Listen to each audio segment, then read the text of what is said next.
Can you see me, chat? Friends, can you see me? Hello? I think you can see me. Can you see me? More importantly, can you see yourselves? Huh? What do you think? Can you see that? Can you see that? You can see that right above you? We've got new technology. We've got new technology over here. As you can see, people, we've got new technology working out over here. Yes, guys, great chapter. Crazy chapter. I'm surprised. I'm surprised. Also, if you delete your comments, they will still be there. So, I'll see it. And you hear music. Well, this is good. These things are all good. These things are all good. Guys, my friends, everybody. What did you think of the chapter? What did you think of the chapter? It's, that's a good question. It's on top, I think.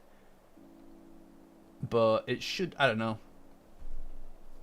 I'm on a little bit. Yeah, you did it. Yeah, you did it. Well done, everyone. Well, you know what, Salami Babami? I think that, well, I've got some things I want to say, just generally, I think, about the arc, which are all chat. It's on all chat. I don't know if this is on all chat, but I am on all chat. But I don't know whether or not... Yeah, I don't know whether or not, to what extent, right? Like, we... Okay. So, I'm just... Normally, this is how we do it, guys. What we do is we kind of just riff... at the beginning, and then we'll go through the chapter, you know, and use it as a kind of loose jumping off point and talking about what's happening in each minute-to-minute thing. But let's just talk about the chapter, right? Let's just talk about the chapter and what it is, what is informing us about Dandadan. Okay, so a lot of Okurun's journey has been, and I find this quite interesting because, look, when it comes to the Dandadan arcs, you're able to kind of view the whole thing through the lens of the meaning that is attributed to it, or the rhythm, the themes of the arc. And a lot of the time, you kind of need to complete the arc to do that. So, by that I mean, at the end of Danmara, up until the ending third, is kind of so-so. And it isn't until Okurun confesses that the whole thing kind of reworks itself, if that makes sense. It kind of becomes this like, them being apart for the entirety of that arc is reworked to being a very tense kind of build-up to this moment of great catharsis. It's this moment that Okurun decides and realizes that he can't be separated from her. He was separated from her for so long across Danmara, and the idea that he's being pulled away out of the game world and having to leave her there again is too much without confessing and admitting how he feels. That moment rewrites the arc. It rewrites the entire Danmara arc to be a lead-up and a build-up to that moment. And that isn't even something that, to my understanding, isn't something that Tatsu planned. It was a spur-of-the-moment thing as he was making the... as he was actually working on it, right? So, it's hard to know exactly what it is that this arc is trying to tell us. What it is that this arc has been about, because we're in it. We're, like, you know what I mean? Like, it's hard to know how tall the mountain is when you're halfway climbing it. You know? And I think one of the things that's starting to come through with Dandadan is this arc kind of turns a lot of things that have happened across the series on its head. And by that I mean Okurun's journey. Okurun's journey has felt like him getting these powers, coming to terms with these powers, and then acknowledging that the powers mean very, very little if he doesn't have the will to push through. And that's why he gets stronger. That's why all of these battles reflect and represent Okurun's relationships or his personal problems with other people. or where he's at as a character, his inability to surmount certain problems come out in the wash, essentially, and the wash is the fight. However, this arc, I feel like, turns a lot of that on its head, because it's up until now been about Okarun discovering his own inner strength, and then that being reflected by his external strength, his powers granted to him through the Turbo Granny, through his Turbo Granny powers. This feels like the opposite of that. It feels like Okarun has never been more fucking steadfast. He's never been more of a pushing at any point in his life than right now. But he doesn't have powers.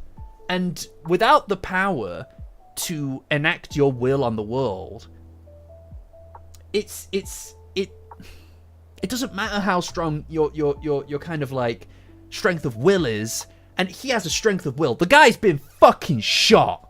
He got shot, man. And he's still going. And we respect it. I respect it. You fucking respect it, presumably. But he doesn't have the power, the tools to win. Right? There's a balancing act between the two of them. So it kind of feels like we're doing the dance from the other side of this, right? We're viewing the other side of the coin, right? It feels like this is Okarun not having to come to terms with his own internal strength and then using that to harness the full potential out of his yokai powers. It is it's the reverse of that, right? It's Okarun having to come to terms with the fact that his physical abilities are just simply no match, no matter how much drive he has.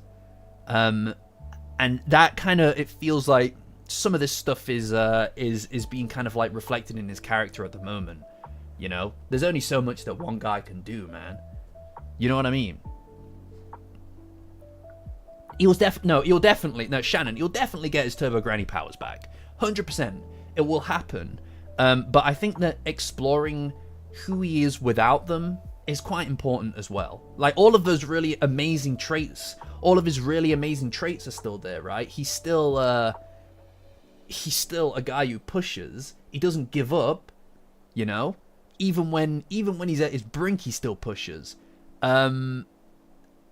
He just doesn't have the power to enact that will on the world. Do you know what I mean? No, he'll definitely get Turbo Granny powers back. No question. No question in my mind. You know? No, I mean, look, he definitely got his shit kicked in here, and this is why I'm saying any of this. That's why I'm saying any of this, because he got it. This was a moment that if we were looking at Turbo Okarun, him with his powers, he would have fucking cleaned house. He would have cleaned house.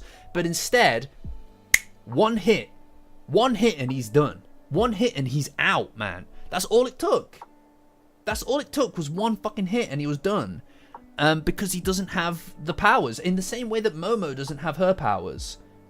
And she is also diminished as a consequence of that. Everybody's diminished as a consequence of that. You know? I don't know. I find it quite interesting, you know? But it's, I mean, he got wiped here. It's ruthless, actually. And the fact that it's Hasei doing it as well, you can't help but feel that for Okarun anyway, this pulls him back, this harkens him back to that person that he was before. His whole life, he's never had power, right? His whole life, he's never had the ability to stand up for himself. He never had the willpower to do it, but now he does have the willpower. He doesn't have the strength. You like my little espresso mug? It's the forbidden 9 p.m. espresso. No, yeah, I mean, it's not an accident. It's not an accident that it's Hasei.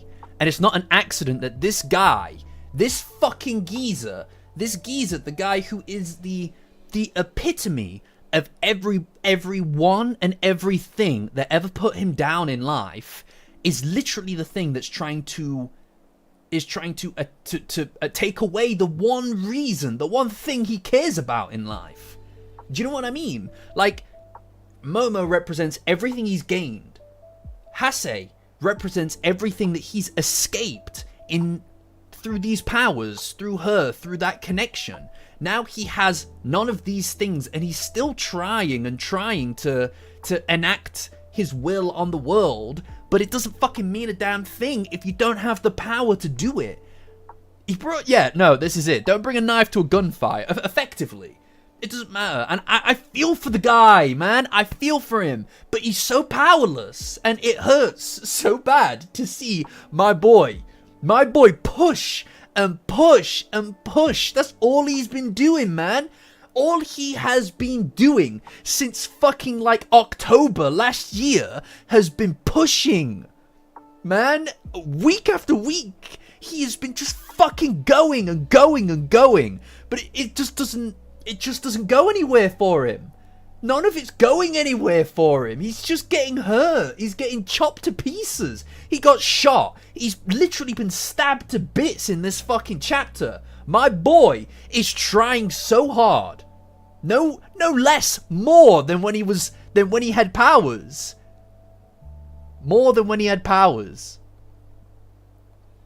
It's crazy. I am on all chat. It's just I'm kind of ignoring chat. Sorry guys. I've got a lot of feelings about this. All right, I will go back through chat in just a second. You know, don't worry. I apologize. For missing chat. I'm like, you know what I mean. I've got things I want to say. I just got feelings. No, it's crazy. This has been a wild time. And look, I get it, guys. I get it. I get it. They aren't showing. It might be that I don't know why it's not showing Rue. It might be that on YouTube it's not working. Give me just a second. I'll give it one little shot. I'll give it one shot to try and make it work. I'll give it one shot to try and make it work. But look, hey. Yeah, he's been impaled. I know. All chat. See if that fixes it. We'll see if that fixes it. Let me know. Is Rue in the room with us?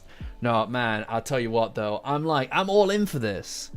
Yeah, there's definitely going to be a delay because it's on screen. But I just thought this would be good for going back and having a look at it again in past tense, or if I want to export it elsewhere.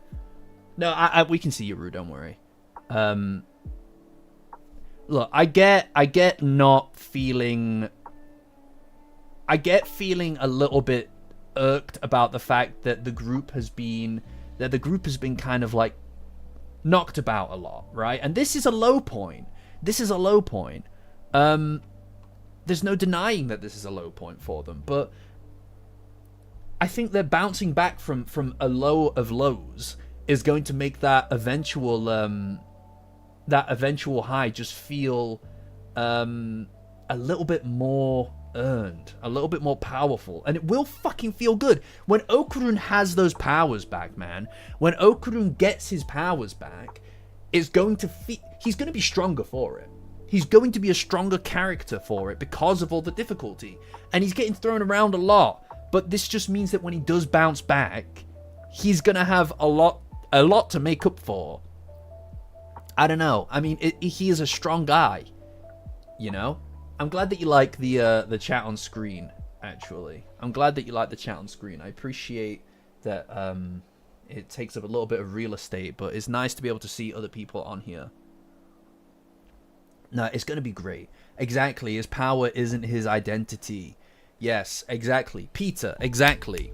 That's it. That's what I'm saying. Like, and it sounds like maybe it's and it's not even like, you can't even really say it's necessarily like a played out thing, right? It's just the reality of it. He has to double up how hard he tries now because there's no guarantee that he's going to win. And the fact that here he is still pushing, and there is, and let's be real, guys, right? Yeah, no, fuck Hase. Hase sucks ass. I hate Hase. I do wonder, yeah, no, the way that he says that he'll kill Hase is crazy, right? This is very unlike Okurun. This is a very, very much unlike Okurun. it's very unlike him. But I mean, like, this is as low as it gets. This is as bad as it gets for him. You know? It's ruthless because he, like I said, he's literally powerless. You know? It's undeniable that he's had the ability to actually do something up until now. And after everything, you got to think, after everything that he's done and accomplished, all of his growth has led here. And it's hard, man. It's hard. I personally do think that there is some kind of power left inside Okarun. I think that exploring that might be a good way of also simultaneously kind of exploring Momo's powers being maybe suppressed or something like that. Right? It's brutal. No, I mean like the face of you mean the face that Hase does is very devious. Like, as far as I'm concerned, any concept of a Hase redemption arc is off the table. I think it's off the table at this point. There's nothing there. This guy is just a sick, jealous, cruel, vindictive abuser. I don't think that there's any recourse for this guy. The end, really. I don't think he dies. I don't think the Dandadan's going to kill him off, but I do think that that there is no redemption for him as a character. I think killing him would be going a bit far. I do think Okarun could be on the verge of killing him. Yeah. CSG's orchestrating. Yeah, I mean, I wouldn't be surprised if CSG was orchestrating this to drag out Okarun's true power, or the power of Turbo Granny that perhaps is latently just hanging about inside of him, right? If we're talking about the id Cosmos, right? What that is, whether or not it's just Momo or whether it's Okarun as well that has it, I don't know. It's hard to say. It's hard to say because we don't know what the fuck it is. But I do think that Momo's powers still are in there, lingering, suppressed. And it's possible that Okarun's are as well. And this is the way to drive them out. Right? This is the way to get them. It's through extreme turmoil, extreme stress, emotional trauma. Yeah, I've already read the chapter. We'll be going through it. We'll be going through it bit by bit in just a second. Like, we just kind of chat kind of loosely at first, you know, just to kind of like get a few things off of my chest that I've been thinking about. Also, kind of like covering some of the stuff we spoke about in the Discord, where we talk about the chapter as it comes out. Patreon link in the description. Join as a free member to get access to the Discord. It's the best place on the internet for Dandadan. Ladies and gentlemen, it really is. And if you're not there, I highly advise it. I highly advise it. I think that it's very possible that Okarun is going to go a bit far here, right? Yeah, no, this is it. Bavis McTavish. That's. I agree. I think that Momo bringing. I don't know. I don't know what exactly Okarun's powers would look like manifest, right? All right, Rue. Thank you for joining, dude. Catch ya. I don't know what Okarun's powers would look like manifest, whether they would look more like the curse before, or whether it would look like his normal powers, right? But I think that whatever it is, Momo needs to be the one to bring him back. I really do think that Momo bringing him back would be crucial, you know? Something needs to be done. Something needs to be done.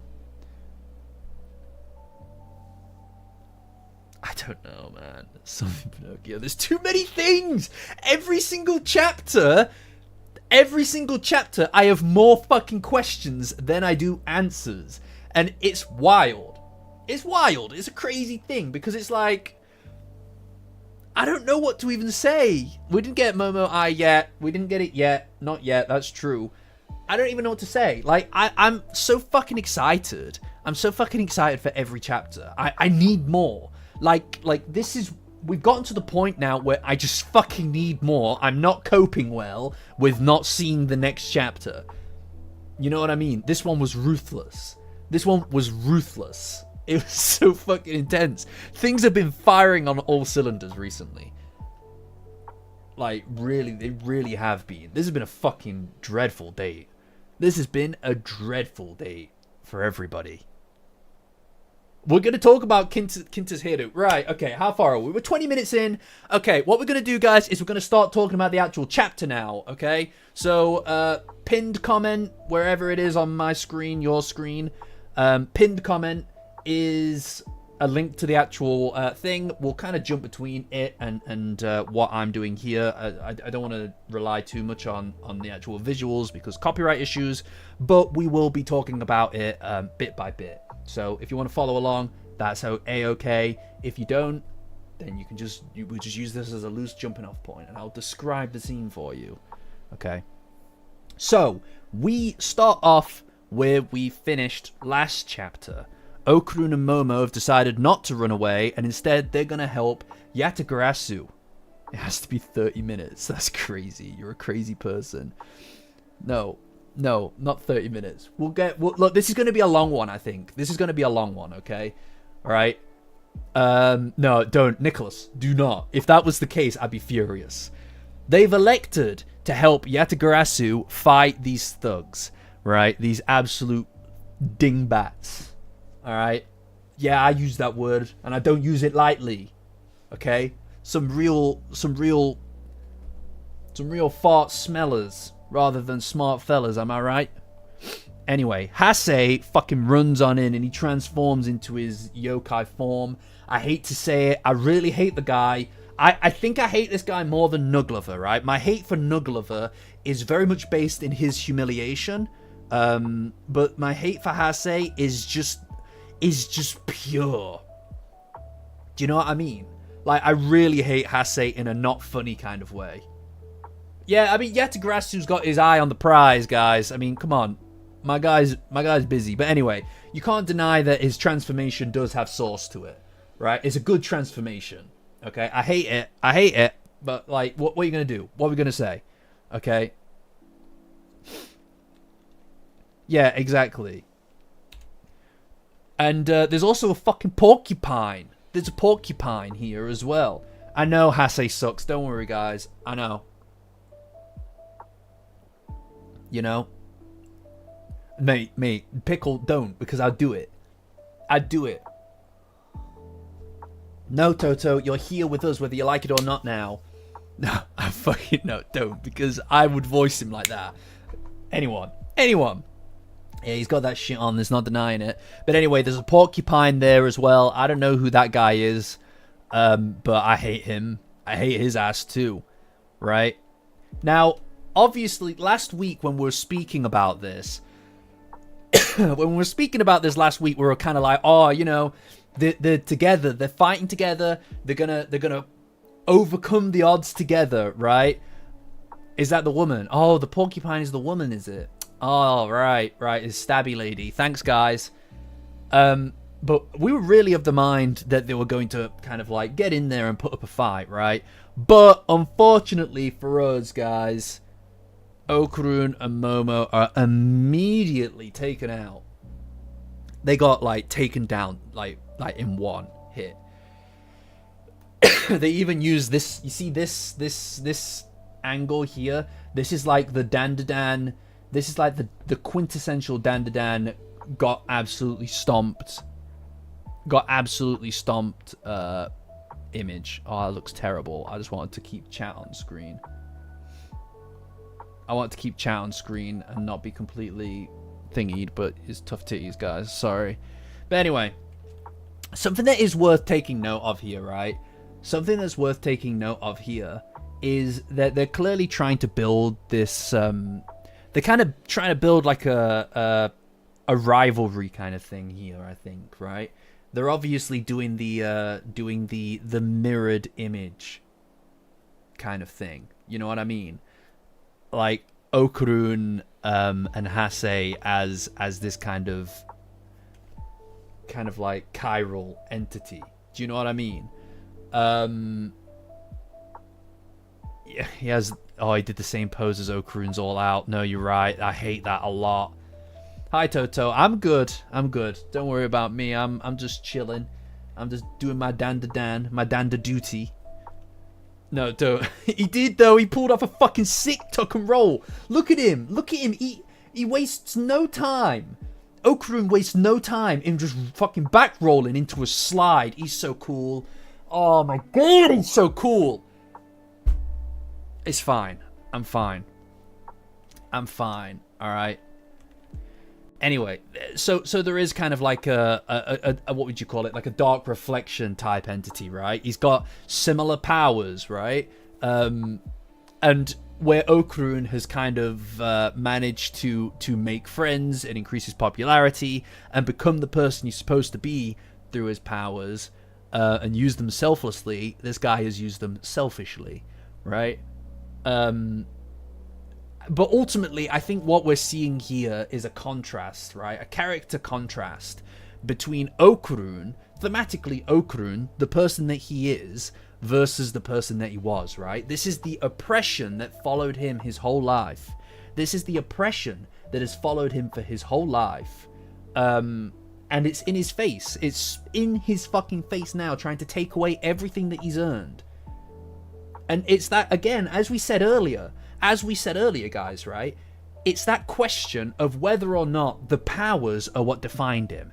Okarun's journey, Okarun's struggle has been defined at every single stage by the question of whether or not it was him that was doing the things that he did, or whether it was the powers that defined his abilities.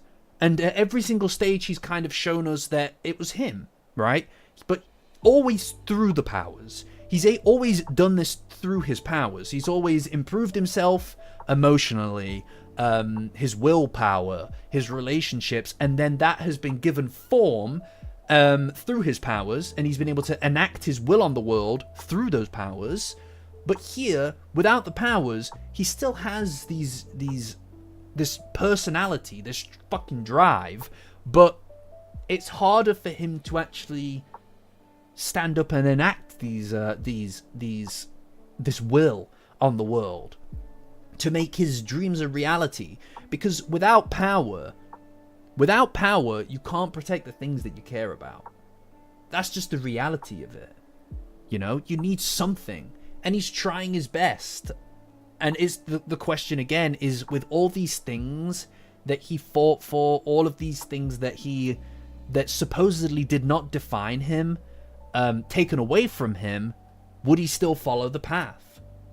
Would he still stand up again and again and again and again? And he's proven again and again and again and again that he fucking would. And now literally that life that caged him, that existence, that oppression that caged him for his entire fucking life, is right there in his face.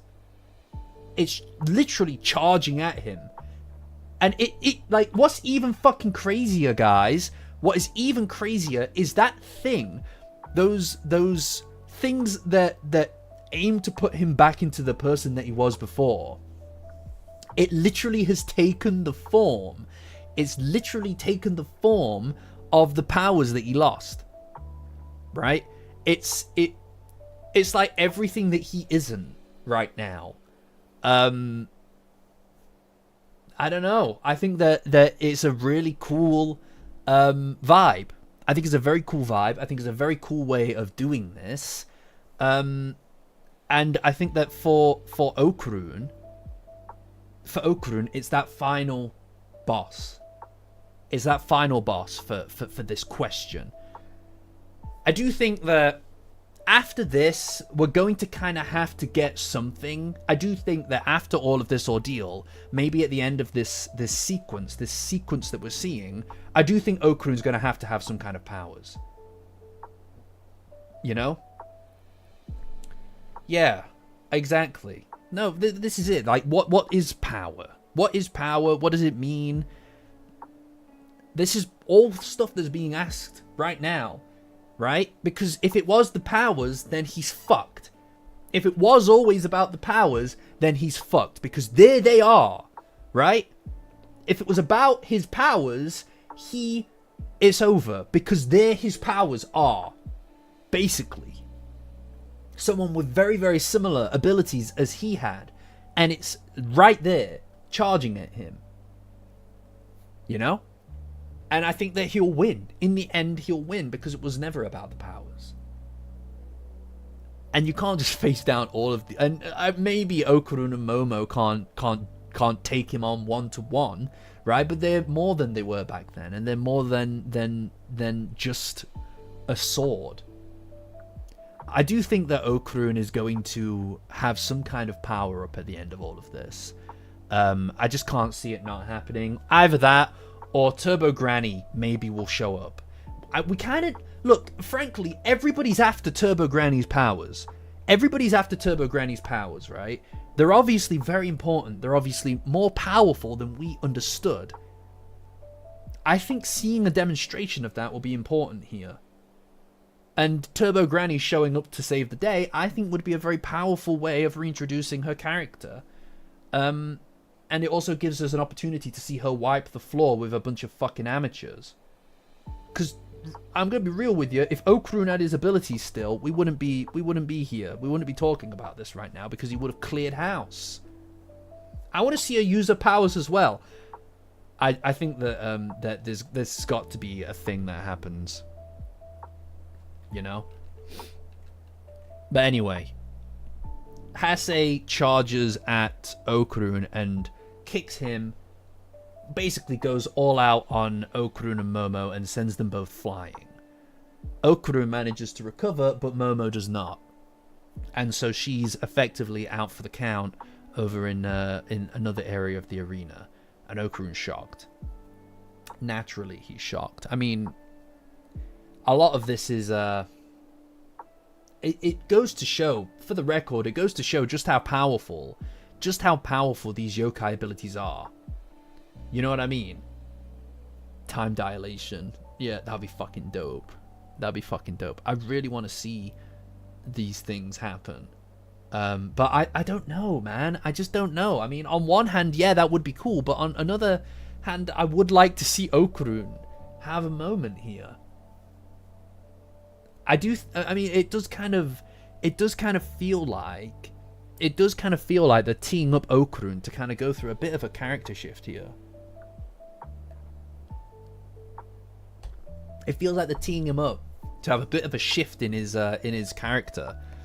You know what I mean? Because like the way that he threatens to kill Hase is so unlike him. He's never said anything like that before. I mean, think about the frustration that he's going through as well. He's going through the ringer, and he must be so frustrated because he used to be so powerful. You know? Well, maybe. I don't know if I agree with that. I like, maybe it would undermine his thing here, but I mean, it depends what it is that the arc wants to. I think it's too early for her to just give back her powers to Okarun. I think for me, the question is what it is that Tatsu's doing here, right? And this is what I meant when right at the beginning of the stream. Right at the beginning of the stream, I said that it's my mindset that we can't know exactly what this arc is trying to tell us about this contained story without an ending to it, without us getting through it. And then when we look back, we can understand what it is that it means, right? In the same way that, like I said at the beginning, Danmara, the confession, Okarun's confession, completely changes the way that you perceive everything leading up to it in that arc. Okarun and Momo being split apart from each other for the entirety of it is just a build-up. It's this idea that the two of them can't be apart from each other. The idea that they've been together for so long, that the two of them have been together for so long, and they haven't just been honest with each other when they had the chance. And now, because they're apart, that anxiety that they never said the thing that they felt for that entire time is too much. So when Okarun, who's tried everything in his arsenal to get back to her so that maybe he can say what he feels, maybe he can let her know, the prospect that they're being torn apart again he knows now he needs to say it. And that being a spontaneous thing that Tatsu wrote into the story is so natural, but it reframes everything before it to be a really important thing. It reframes all of that stress and frustration to lead up to this catharsis. And that makes that arc really special because of the way that it stuck the landing, right? And it makes you rethink the entire thing. You know? So Okuruns, so what happens here, how the rest of this fight goes, is going to rework the way that we look at all of this. Depending on what it is that's going to happen. You know? No, this is a good point as well, Fizz. This is a good point as well. Ultimately, at the end of the day, none of us have a clue about what's going to happen. I like to predict things. I like to come up with ideas about what could happen. I know that everybody does, especially in the Discord. Patreon link in the description. Join as a free member to get access to the Discord. It's the best place on the internet for Dandadan. I enjoy coming up with ideas and theories and things like that, but ultimately, it all depends on where we're going. Stories aren't necessarily just written in a week-to-week kind of like thing. A lot of the time, the way that it ends kind of reworks the way that the story will unfold, even if it doesn't seem like it's going in a certain direction. You know? I don't know about that one, Marcel, brother. I don't know about that one, Chief. I don't think so. I don't think anybody's gonna die. I don't think anybody's gonna die. I don't think anybody's gonna die. You know, I just don't believe it. I just don't believe it. I don't know if this. I don't know if this rival thing is going to be a long-term thing. By the way, I feel like. I don't know. I don't feel like that's necessarily. I mean, maybe it is, but I think for right now in the story, it kind of makes sense for me. For me, it kind of makes sense that Okurun's current circumstances with Hase and Hase's kind of role in the existing story currently, right? For me, that is a right now thing. I think that it's very important that Okurun doesn't have his powers while Hase is a problem. I don't think Hase is that interesting. Like, I just don't think Hase is a particularly interesting enemy outside of the fact that he represents Okurun's old life. I don't think he's that interesting outside of the fact that he represents Okurun's lost powers. I don't think that Hase is that interesting outside of the threat that he poses to Okurun. Is he more than the person that he started as, or isn't he? Was it always the powers, or wasn't it? All of these things are wrapped up in Hase. I don't see him being like a permanent addition to the enemies of the series. I just see him as that, as he's a carrier for all of these questions. Do you know what I mean? All of these things. He exists to be Okurun's opposite insofar as he represents Okurun's doubts. Okurun's shadow, in a way. Hase is, in a lot of ways, and you know what? I think this is the best way to put it. This is the best way to encapsulate what it is I'm trying to say, because I'm stumbling through it. Hase is Okurun's shadow, right? Hase is Okurun's self he would rather not admit exists. The part of him that was bullied. The part of him that kind of ran away. That ran away from trying to be more because of the fact that he was scared. Hase is that reflection, because he's literally being beaten up by someone who kind of embodies his lost powers. Hase is his shadow, that question that lingers in Okurun's mind that asks him whether or not he is more than the extent of his powers, whether he actually did any of the things that he thought he could do, whether he was powerful then with the powers, but not now without them. So this happening now in front of him, to him getting his shit pushed in because he doesn't have powers by Hase, the embodiment of that fear that the powers that were the thing that defined him is thematically very, very important right now. The fact that it's the same person who bullied him, the person who always held power over him, right? And now he has power over him again. Now that he doesn't have his powers, he can't even defend the woman that he loves. Remember, Momo stood up for him. Their relationship began. Momo and Okarun's relationship began because she stood up for him against Hase. She wasn't scared and she had power over him. She saved him. Now the question is, will their relationship end because he wasn't strong enough to save her from him? That's the question. This is what he embodies. Outside of that, he's not particularly interesting as much as he is a vessel for these questions, a vessel for these doubts. That's it. That's all Hase is, in my opinion. I don't think he's going to be a long stay. Because that is just what he is, man. He'll get his powers back. Yeah, he'll get his powers back. But first, he needs to prove to himself. And the best way, I think, to do that is for him to be able to connect with people. Because it's the people around him. It's the people around him that have helped him grow. It's like poetry, it rhymes. And Jar Jar is a funnier character than we've ever had. That's crazy. You did not just drop a it's like poetry, it rhymes. Someone time him out. Time out Fizz, people. Come on. I don't think he'll lose his nut. No. I don't think he'll lose his nut. I think he's gonna keep it. He's gonna keep it sacked up. But point is, guys, do you know what I mean? Please let me know if what I just said makes sense regarding Hase, because that's kind of what I feel like makes sense. You know what I mean? I kind of feel like that's what makes sense. I can't believe it. No, don't hate on me. Yeah, we're out of the ballsack era. I think we're out of the ballsack era. The Kintama saga is done. Right, so right at the beginning, so none of it made sense. Oh, Toto, thanks, dude. I don't know whether you're referring to the ballsack thing or whether you're talking about the Hase thing.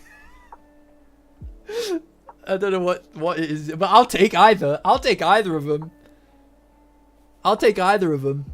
You know? Maybe she only took half of her powers back, but you know, it is what it is. Oh, thanks, Toto. Appreciate you. Yeah, everybody, you could learn a thing or two from Toto. This is how you should be talking to me. The ballsack era from now on. Yeah, fine, let's go. Anyway, Sonic the Hedgehog fucking ravishes my boy and stabs him full of porcupine pieces. Look, she even does the fucking Sonic the Hedgehog swirl thing. You know, where he goes... She does that and fucking spikes his ass. Holy shit. That's crazy. No, don't unsub. Come on, guys. Yeah, the spin dash. Thank you, Bavis. What do you mean? We're only 44 minutes in. Done with the chapter. We barely started. Anyway, she does the spin dash and Okarun gets his shit fucking kicked. It's fucking ruthless. And he's like, please stop. Like, just stop. Like, what the fuck is wrong with you? And she's like, oh, give me your powers. Give me your lunch money. He's like, you fucking already took my lunch money. I don't have any. And then she's like, no, you're a liar. You got it in your shoe. Obviously. And then she starts saying some questionable stuff. Asking him if he's a good boy. Bit odd, but you know, whatever. Sonic. Yeah, Sonic the Hedgehog. It's an echidna. Right, like Knuckles. That's crazy, dude. That's crazy that Knuckles the Hedgehog's here. Knuckles the Hedgehog and Sonic the Echidna. Gotta go fast. That's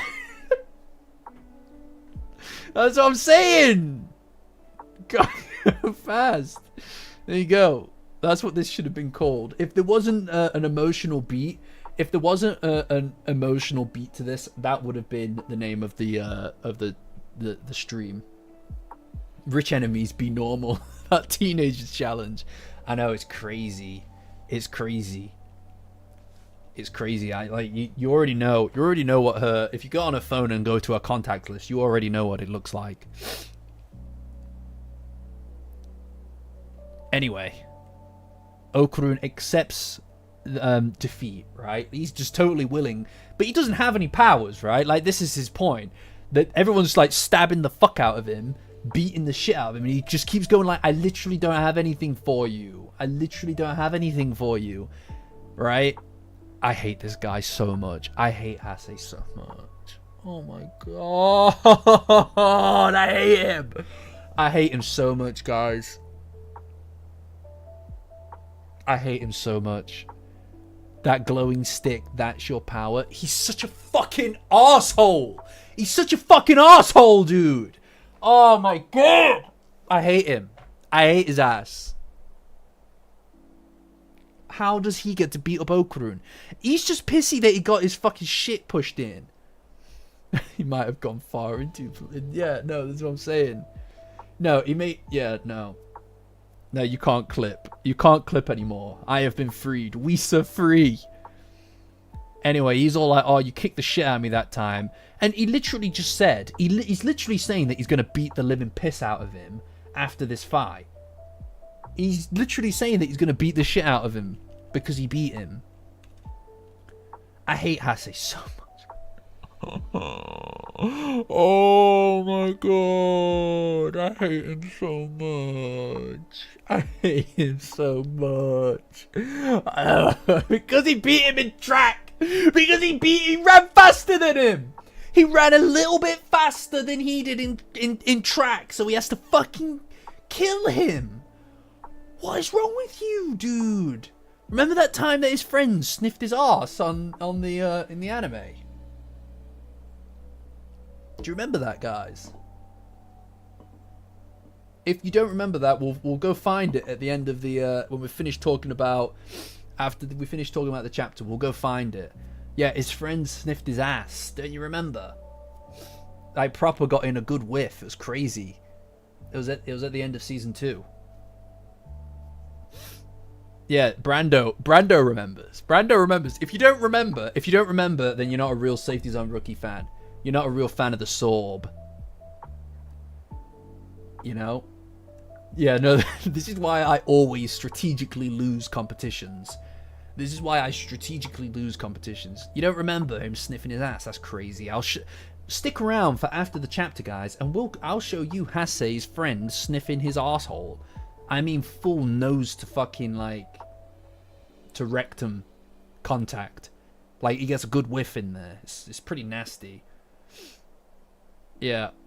Yeah, I went back. Yeah, no, Tarantado. That's what I'm saying. Yeah, it was when he's on the bike, Zaustus. Exactly. That's what I'm saying. You're a true fan. That's a true fan right there. That's a true fan. No, I'll show you. You got pinned, Jenny. Well done. Employee of the week, everyone. You'll see. Oh, I'm glad. I aspire to be second monitor content, Monado.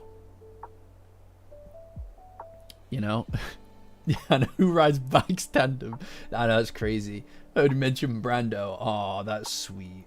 That's cute. Stop being so cute, guys. Oh my god. Anyway, she fucking stabs him in the leg and she just checks it like a thermometer. She's like, no, you don't seem done yet. 3 to 4 monitors is too much, yes. 3 I can understand. If you have one vertical monitor for your chats, for like your Slack and stuff, I totally get that. I used to have 3 monitors at work, but yeah, you need to go on all live chat instead, Brando, because Monado's got moron in her name, so it doesn't show her in chat for some reason. But, no, 3 is fine. No, 3 is fine. I don't know about 6. You gotta be a fucking psychopath. 3 is fine if you have one of them's vertical for your chat. Then it's fine. And then the other 2 normal. But anyway, I can't speak. I can't speak because of my setup. You literally don't want to see my setup. It's fucking rancid. I've got one 32-inch curved monitor here, which is my main one. But then I obviously decided it was not a priority for me to get a second matching monitor. So that's 1440p. This is a smaller monitor at 1080p, and I'm sitting it on an old box.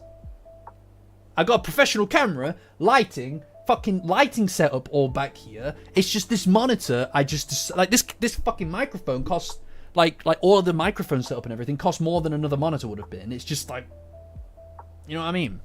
I don't need it. I don't need it. The box is there still. It's fine.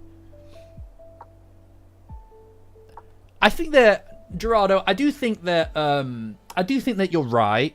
I do think that you're right, and that is something that could be explored, but I do hate his ass. I inexplicably cannot remove my capacity to not hate his ass, you know? 20 during the dinner stream. I'll think about it, support. I'll think about it, right? The dinner stream, the fundraiser for the dinner stream session will happen probably on Friday, on the Friday stream. Okay, we'll do a Friday stream, and that's possibly where it will happen. If we hit a certain milestone, I haven't decided what that will be, I will film me cooking it as well. But this is for the Discord. Patreon link in the description. Join as a free member to get access to the Discord. It's the best place on the internet for Dandadan. And we'll talk about this. We'll talk about this there later on. But anyway, she stabs him in the fucking leg, and then he's like, see, it fucking didn't take my power. And then everyone's like, I see, you've got some kind of sneaky kind of anti-power taking ability. That's your power. It's like, stab him again. And then they just fucking keep stabbing him. They stab him in the hand. She's like, he's a fucking liar. He's a liar. I was wrong to call him a good boy, and then she stabs him in the fucking hand. She's an evil fuck. This team, they're the worst people. I kind of miss... Alright, I'm going to say it. I don't fucking care. Fuck you. I don't care. I kind of miss Nuglover.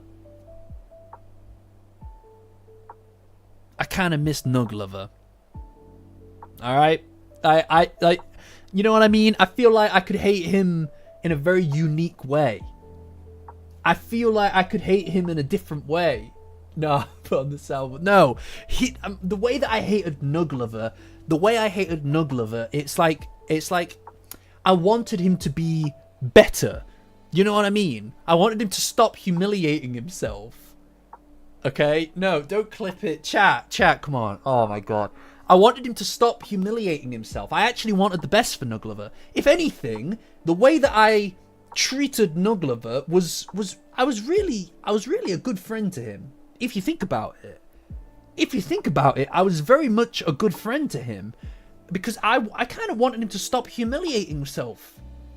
This guy isn't humiliating himself. He's just a fucking asshole. He's just a fucking prick. I don't know what to tell you. I was like, you know what I mean? I want the worst for this guy. You know? Come on, guys. I feel like I'm losing the crowd. I'm losing the audience. What's going on? No. I tried to save him. Anyway, she stabs him in the fucking hand. You can also see, by the way, look how sliced up his fucking thing is as well. She stabs him in the fucking hand, and then she starts going at his fucking arm, dude. Stabbing the shit out of his arm. This is actually horrible. This is actually so horrible. Isn't this so horrible to watch? This is what I mean, though. To be fair, I think that this might be the... I think that this might be the low... like, touch wood, right? Touch wood. I think this might be the lowest point that he hits. I can't see Okurun hitting a lower point than this. She's stabbing him crazy while Hase fucking goes over to this is so bad. Oh my god. I can't cope. I can't cope with what's happening. I can't, man. This is worse than Space Globalist, for sure. For sure, this is horrible because it's so helpless. It's horrible, isn't it? She's stabbing the fuck.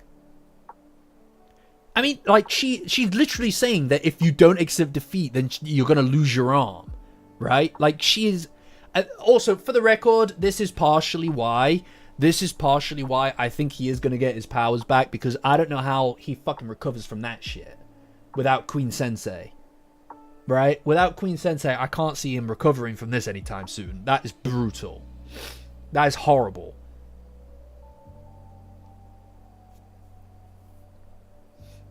It's horrendous. This is really bad.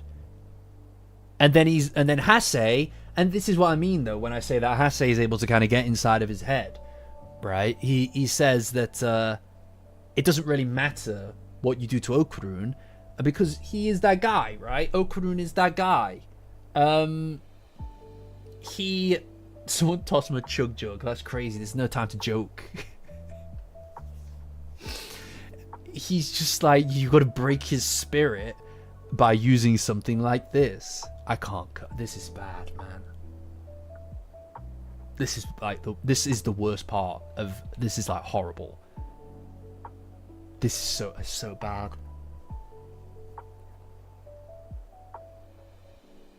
This is really bad, isn't it? And then the implication of there's no telling what will happen to her is fucking ridiculous, by the way. That's crazy. These people are so evil! These people are so evil. They're so fucking awful. These are the worst fucking people ever. Hase talking about how it pisses him off that he ended up with a girlfriend like Momo. Yo, I don't know, man. I didn't make it the thumbnail. Look, there are 53 people in concurrent viewers, okay? I needed to make this the thumbnail. I'm sorry. I'm sorry. Is that what you want to hear? I'm sorry. I needed the clicks. You know what this was. You knew what was going on here when you joined the live stream. Yeah, I sell out a little. Just a little. Just a smidge. Just a smidge. Was it worth it? Yeah. Yeah, it was worth it. It was super worth it. It's great. Good for apologizing. No, Janny, don't note that down. Janny, don't note that down. Why did he give Turbo Granny her powers back? I know. No.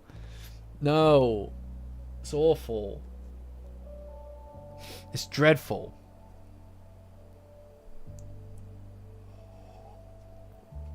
I don't even think that this is that it counts as clickbait.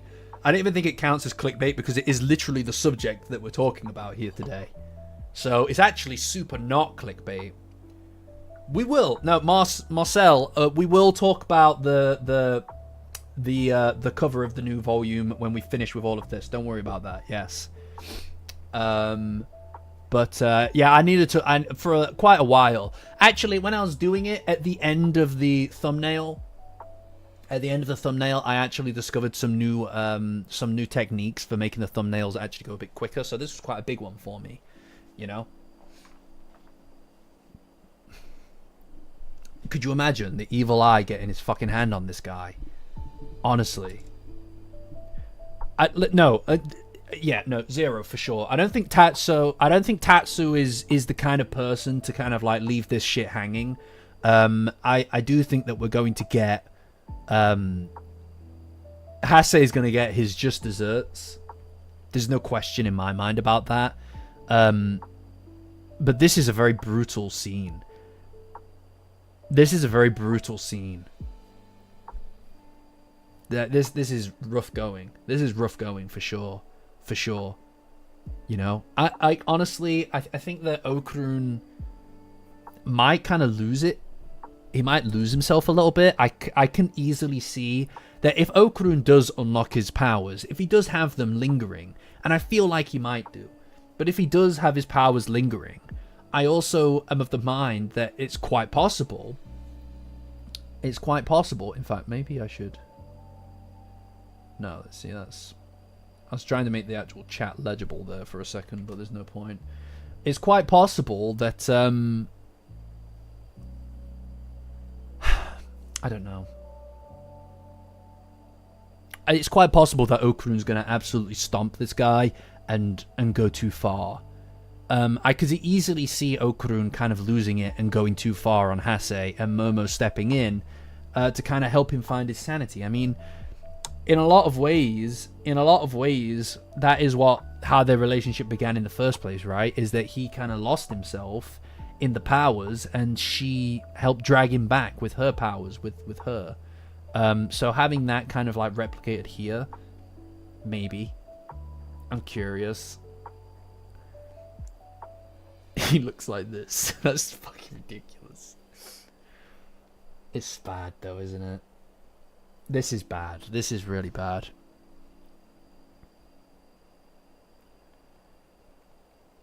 Maybe Blissey. I mean, like, you know what I mean? Maybe. I don't know. Ultimately, I really don't know about some of this, the way that we're kind of going. But, I mean, we are seeing quite a lot of I suppose, exploitation in this kind of arc. I do think that there is some interesting implications. There are some quite interesting implications in my mind regarding,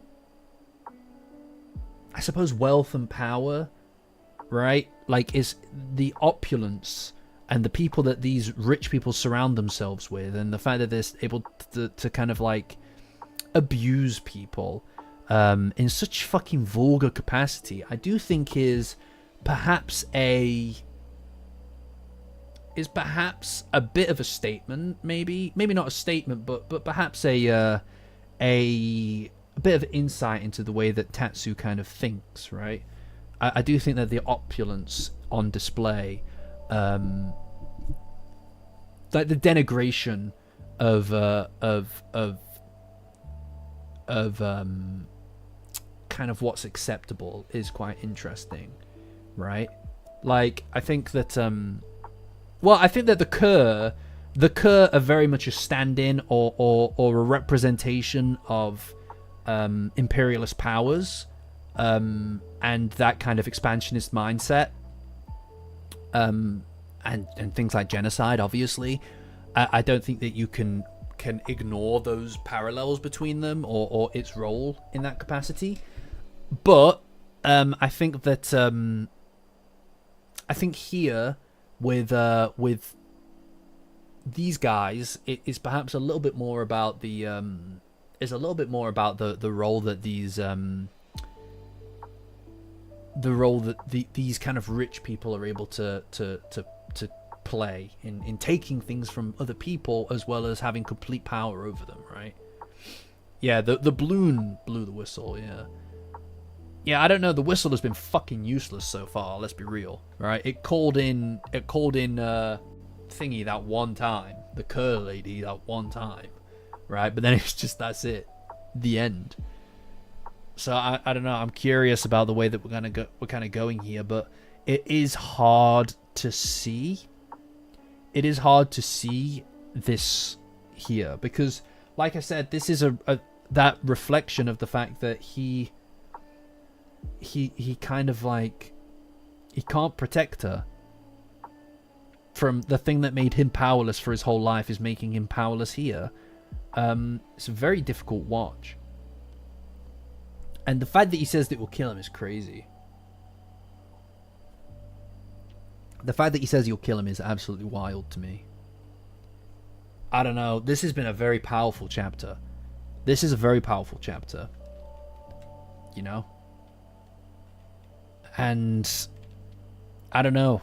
I'm curious to see, like, this to me, this is the thing though, Cucumber, I just don't know what to think I just don't know what to think about some of this at this point. It's hard to know exactly where we're going with some of this stuff. I don't know. But what really matters, people, is Okurun's perhaps Okurun's great fault in this world. His great mistake for a lot of his kind of well, it definitely was at the beginning when he went off on his own, or tried to go off on his own and leave Momo out of it, is that his power has always been very central, right? But it's never been solely the only thing to save the day. It's always been his collaboration and his connection with other people. It's not his powers. His powers aren't the thing, I don't believe, that necessarily dragged him out of the pit of despair that was his life. It's his ability to grow and connect with people. And you can see it here, man. You can see it here. Hase gets his fucking shit blown off. He goes flying. Momo's able to not, which is pretty good. And he looks up. And someone... And look, guys, I'm going to be real with you. He was in my shit list. I know Okurun's he's not looking too good, right? But he was in my shit list earlier in this arc. But we're bringing it back, people. The Kingta is back, people. There he is, and he's got a brand new do underneath those curlers. You know it. You know it. You know it. Oh my god, he fucking shot his ass with a cannon. Let's fucking go. The king is back. Return of the king, baby. He was in my shit list earlier in this arc, people. He was in my shit list earlier this arc, but here they are. Here they are. Fuck yes. As she calls him Colonel. The king to top cannon. I don't care, man. Let's go. Let's go. Rokuro's there, dude. We got the whole squad together. We got the whole squad together. I'm so proud of these people, man. Fuck yeah. You love to see it. You love to see it. I'm so proud of them. I do think that we are reaching the... we're ignoring his comment about his woman. Yes. He refers to Momo as his woman. I'm going to ignore that. I'm electing to ignore that because of what he's doing. Alright, we're going to ignore that. Okay, we're going to ignore that. For the sake of everything, we're going to just pretend that's not happening right now, okay? But what really matters is that we are fucking back, dude. Now, this is not the end. This is not the end for the conflict, I don't think. Right? I think Okurun and Hase are going to have another fucking fight, and it's going to be like, maybe Hase is going to get his shit pushed in, right? Maybe Hase is going to get his shit pushed in, and Okurun, or maybe Hase is going to lose his powers. That would be pretty effective, is if Hase loses his powers and Okurun beats the living fucking piss out of him. Right? And he doesn't stop. That would be effective, is if this guy lost his fucking powers and then Okurun went in on him. And then Momo stands between them because he goes too far. Because that means that Okurun doesn't need to have some powers that just magically come back to him in order to fucking go for it. Right? Hase's Pinocchio. That'd be crazy. If that were true, that'd be fucking wild, by the way. You know what? Actually, that'd be really wild. That'd be really wild, actually. I don't know. I know. I can feel it in my bones that Okurun's gonna get his payback, and it's gonna be too much. He's gonna go too far, right? I think that if Hase loses his powers, if maybe he is Pinocchio, as you said, Blissey, and he loses his powers, he would then get his shit fucking beat in by Okurun. That could be a very effective way of segueing into Okurun beating his shit in. and then Momo standing between them. You know what? Actually, you know what, guys? Lock that in. Lock that in. That's my new favorite little theory about this now. That's my new favorite theory. That's my... Oh, a fucking brutal hand-to-hand, bare-handed fucking fist fight, and Okarun beats the shit out of him. Right? That's it. That's my new thing. Lock it in, people. Lock it in.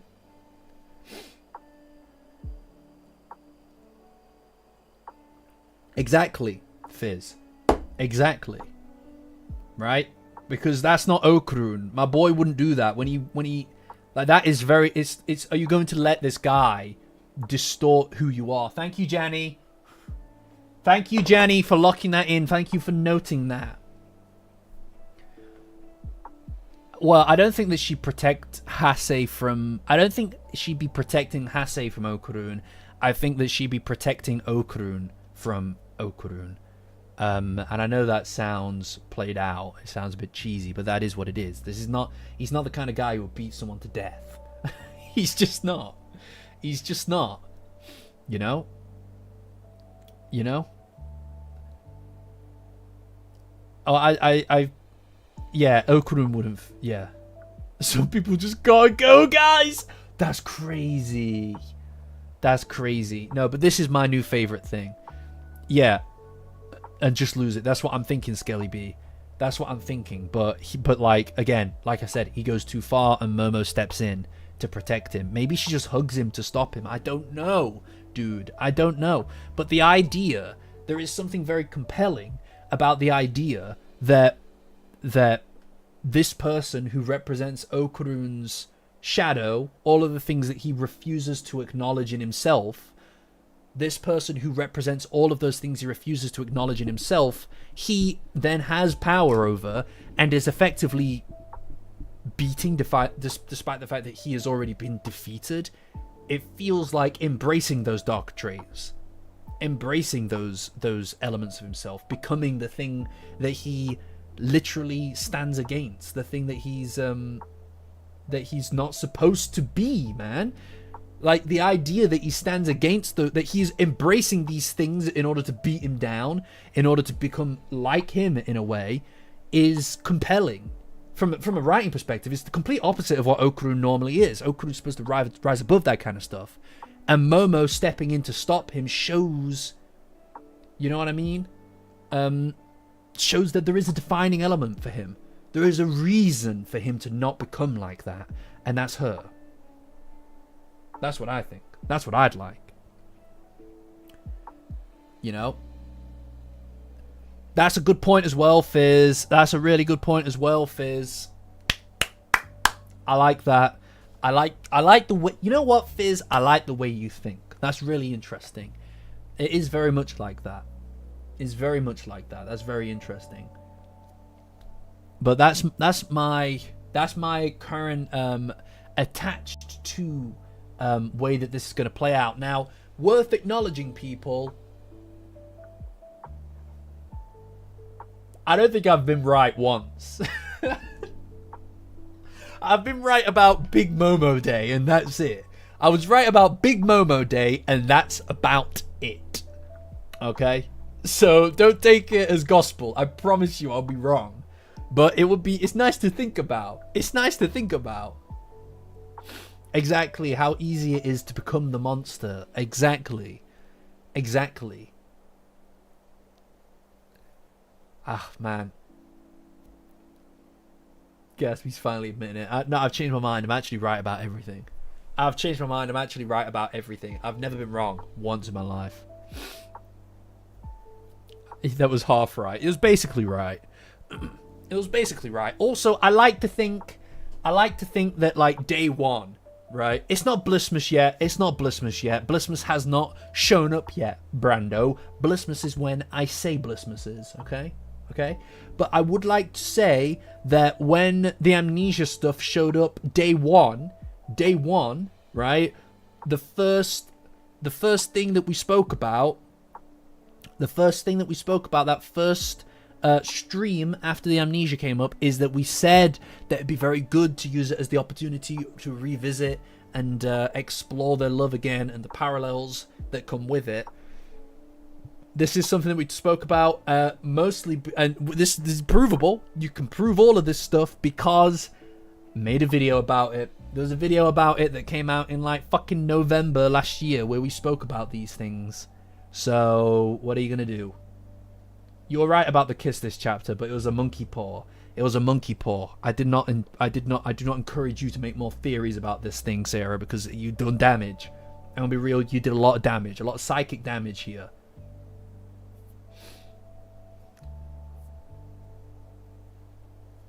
I don't know.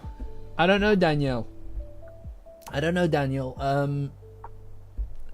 I think that Momo's powers and I think that she needs to fully embrace this world. I think that maybe we're talking true love's first. Like, true love's kiss maybe at the heart of all of this. I wouldn't be surprised.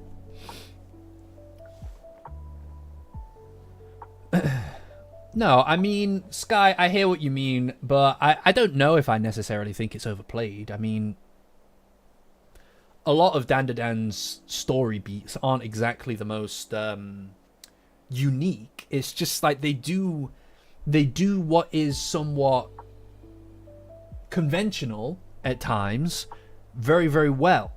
Very, very competently. I prefer that, you know?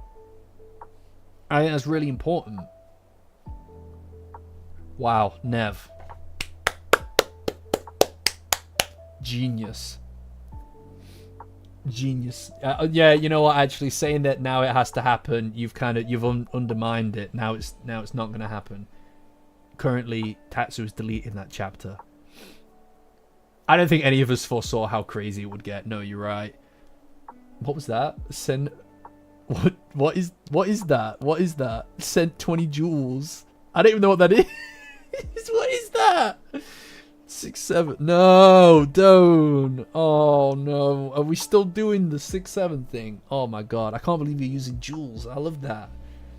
I don't know what a joule is worth. Can somebody tell me what a joule is worth?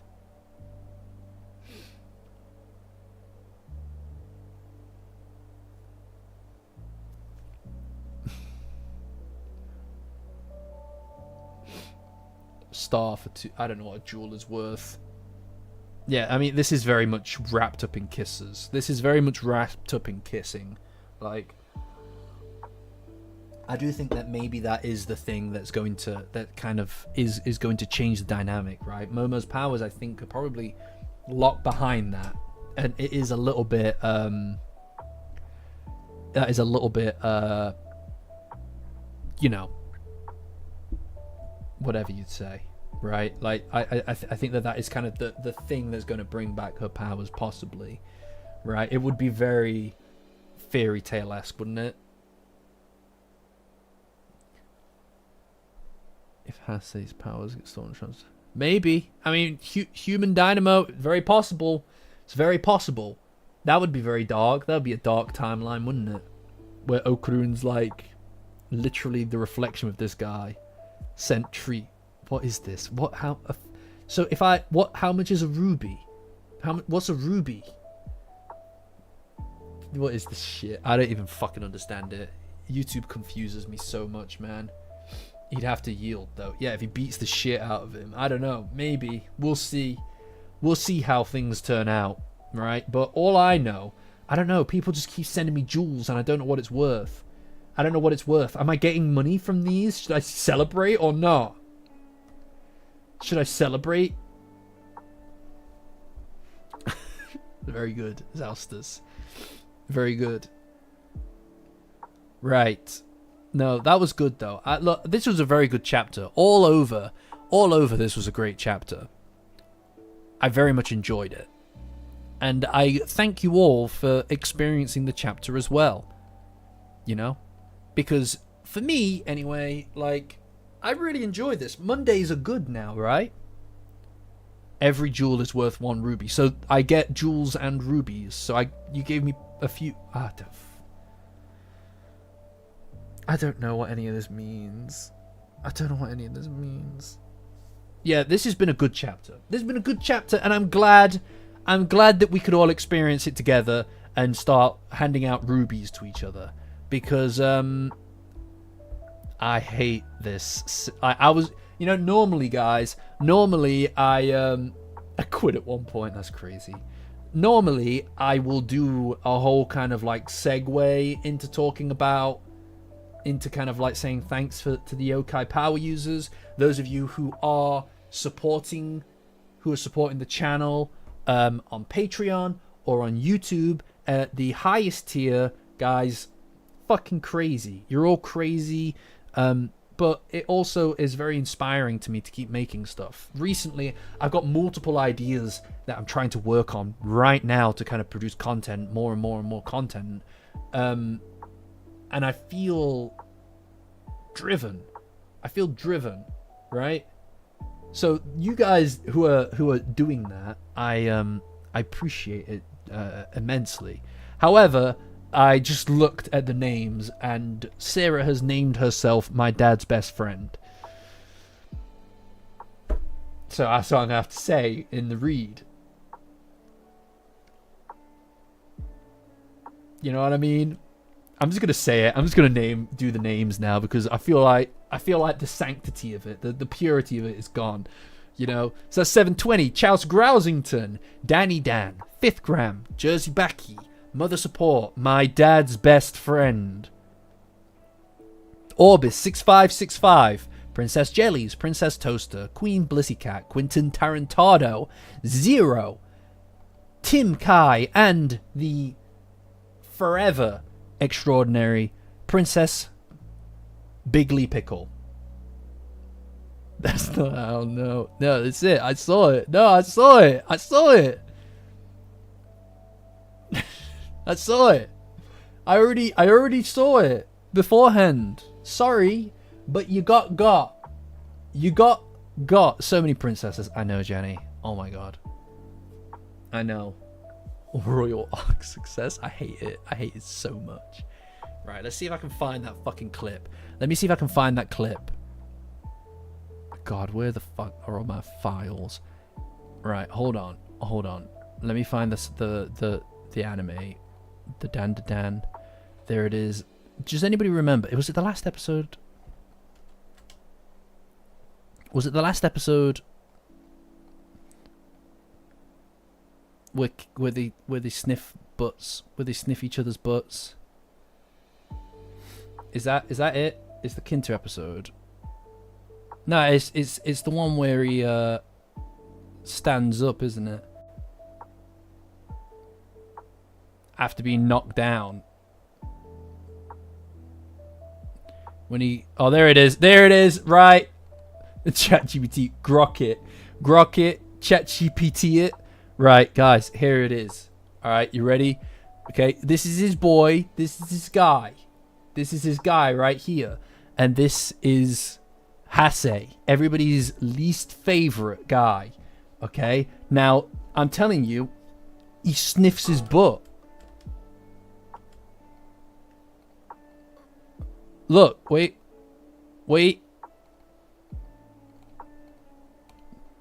Look. Oh, God, how do I go frame by frame? Look, he's just shoved it. Oh, no! What the fuck? He gets his fucking face up in his ass, dude. No. Dude. He's thrown it back on his boy. And you know what, actually? You know what? I'd argue that Hase is more at fault here than his guy. Because he's fucking shoving it down his throat, isn't he? Isn't he?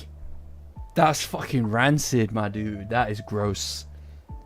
Nah, it's like full, you know what I mean? It's like puckered up. That's crazy. He's fully tooted up, that's what I'm saying. That's the face I'm making, but no, to be fair, this guy, I do feel bad for him because he's kind of like, you can tell he's trying desperately to find any excuse to look away.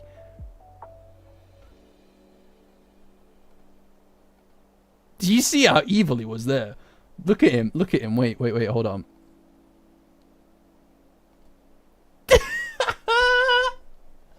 That's it. No, Ew, icky pooey.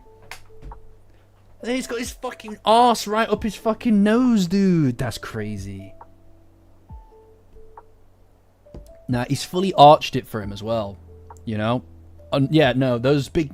He's got rather big nostrils as well, so he's getting the full impact. He's getting the full impact. Take a whiff for the homies, is what I'm saying.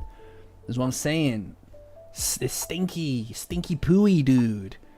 Icky poo poo. What was the other thing? What was the other thing that I was supposed to show you guys? There was something else that you guys wanted to see. And by wanted to see, I mean I said I would expose you to it. Oh god, I don't remember. Yeah, no, it's bad. Yeah, that was a peak throw it back era. I know. Never did happen, thank god. Oi oi! Oi oi! Oh, volume 25. Thank you guys.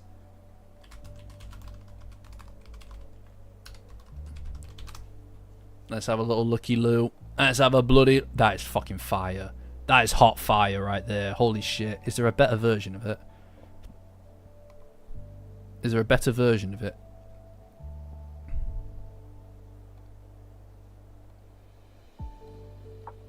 Can I open in a new tab, please?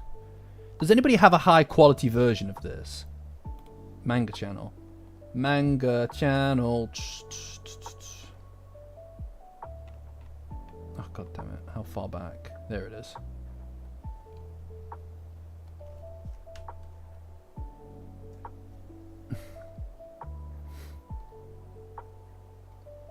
Alright, here we go guys.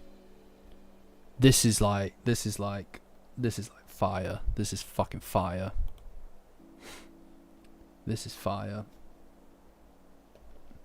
Look at that. Holy shit. I did not expect the sword to be pink, by the way. I'm gonna be real, I did not see that coming. I didn't see that coming. You know?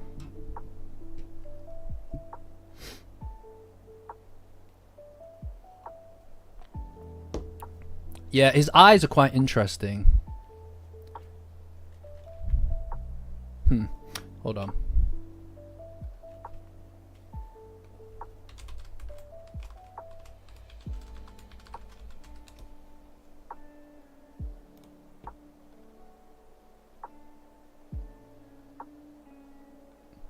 Fuck.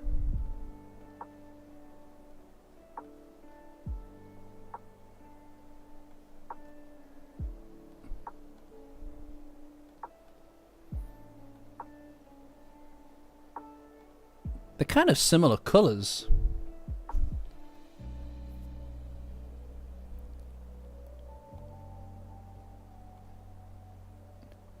You know, I feel like he still has his powers, dude.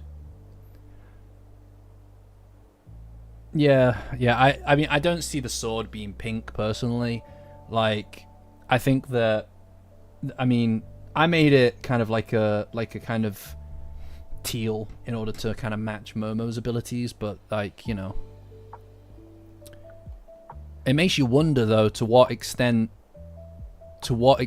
we are dealing with Okarun potentially having some kind of power in there, right? Oh, it's supposed to be red. Okay.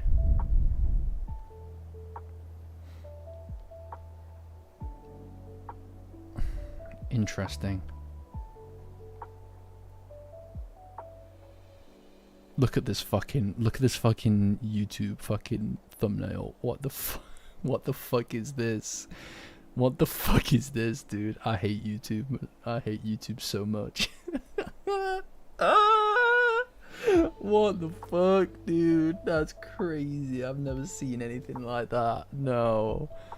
If I make a thumbnail like this, by the way, fucking shoot me in the fucking face. If I make a thumbnail like this, alright, you have permission to shoot me in the fucking head. You have that permission. I'll let you do it as well. In fact, I'll apologize to you as you shoot me in the fucking face. Okarun and Nug Lover interacted at all? I don't think they have actually, have they? I don't think they have. Yeah, note that one down. Yeah, note that one down.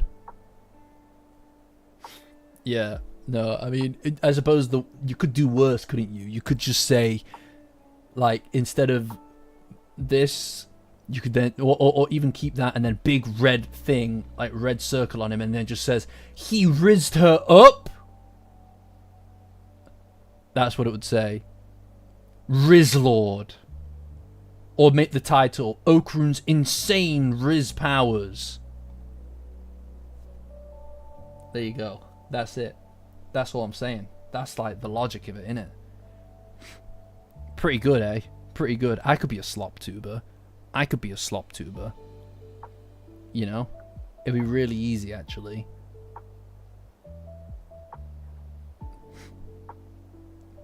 I think it is quite possible that Okrune inside of himself has superpowers still. And then he used his Riz powers to Riz up Momo, and he used his Riz. I had a thumbnail like that. Yeah, I know, it's ruthless. You saw a video at a thumbnail. If you see it, send it me in the Discord. Patreon link in the description. Join us for remember to get access to the Discord. It's the best place on the internet for Dandadan. I can't believe he rizzed her up, wasn't today? No, fuck off. I'm not putting Riz in it. No, no, no. Riz Karun. I'm gonna be sick. I'm gonna be sick with all this fucking talk of Riz. Oh my god, Tim Kai. Ladies and gentlemen, he's a crazy man. He's a crazy man. Look at him. Thank you, Timothy Timber. What a guy. What a guy. That's my goat right there. That's my goat right there. Roses in the chat, please. He rizzed us. Yes, he rizzed us up. But I do think that there is a potential that he has powers, and this may be... Well, I mean, I guess they haven't shown in this. It is interesting that he's kind of got a purple hue to his hair, considering CSG's hair is purple. But it could just be the red on his black hair. There's a fucking banger of a fucking cover, though. Holy shit. Hold on. Is that fucking Nug Lover's leg? Is that Nug Lover's leg, by the way? It's a bit odd looking, isn't it? It's rather slender, isn't it? No, it absolutely no, Pickle. I've got a whole system. I've got a whole system for the dinner stream. All right, I've got a whole system for the dinner stream. All right, you're gonna have to wait. You're gonna have to wait. He has slender dancer's ankles. Yeah, he does, doesn't he? Rather slender gentleman, isn't he? He just smelled his own farts. That's what I'm saying. No, that is what I'm saying, because he has fart powers. No, this is what I was saying. When he turns back into smoke, and he goes into the sewer. Because of the fact that there's all shit particles and smell and disgusting garbage particles in the air, that definitely combined with the smoke, with his smoke powers, right? And so when he's the smoke yokai, he's definitely taking in all of those disgusting shit particles in the sewer when he went down the toilet. And when he reforms, some of those shit particles then are definitely getting trapped.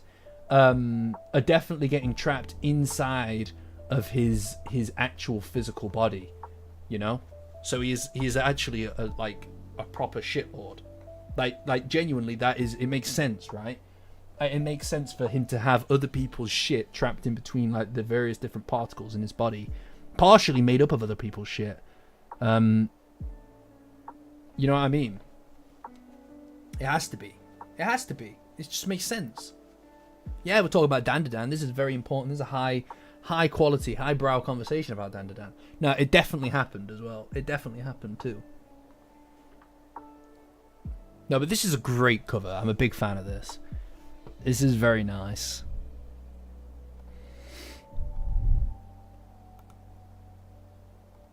It's very nice. I'm a big fan. I miss Turbo Granny. I miss her so. She's finally back? Oh my god, she's finally back? No way. That's crazy. In this week's chapter of Dandadan, Turbo Granny came back. Now that she is back, perhaps she will end up giving her powers back to Okarun. So then he can get back to rizzing up all of the Huz. Number 15, Burger King foot lettuce. Imagine biting into your Burger King burger and finding someone's foot fungus. Turns out, that might be what you get. The YouTube voice. The Patreon, on Patreon, Toto, the link that is attached to the, I believe the pinned post should have the current link to the Discord. Beyond that, I think you might be able to get there by just typing in Safety Zone Rookie. I think. Let me just check. Yeah, so you might be able to get there from typing in, you know, discord.gg. Discord.gg/Safety Zone Rookie should get you there. That might be what you get. Admittedly, he had shoes on, but somehow that's even worse. What, you don't like the YouTube voice? I can do that. I could do that for you if you like. I could do all of the retolds. I could do all of the Dandadan retolds in the YouTube voice, right? Right? That'd be pretty good. And then as they are about to be separated forever, Okarun stops, and he then tells Momo a secret that he has kept inside of himself for a long time. He turns and he tells Momo that he actually has feelings for her, going so far as to use the word love. Worse than the other impression. That one's pretty bad. Google the Mothman statue. Again! Sarah, you've got an issue. Okay.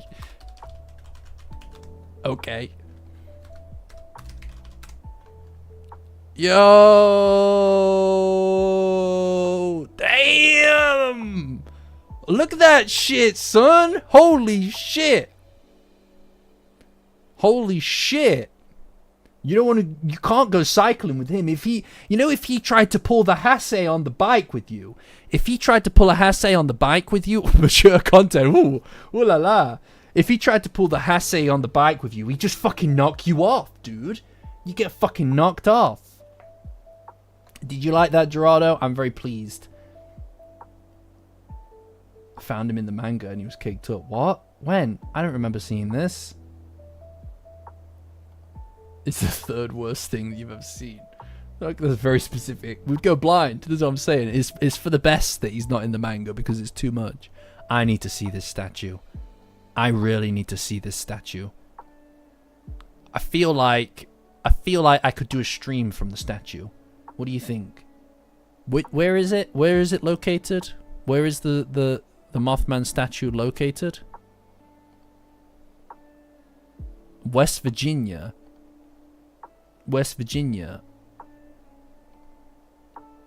Okay. Alright, guys. New mission. I need to... Oh, thank you, Blissy.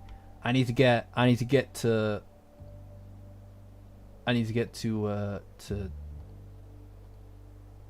West Virginia. Oh my god, there he is. There he is, guys. We can't see his ass, though. Fuck. Shit.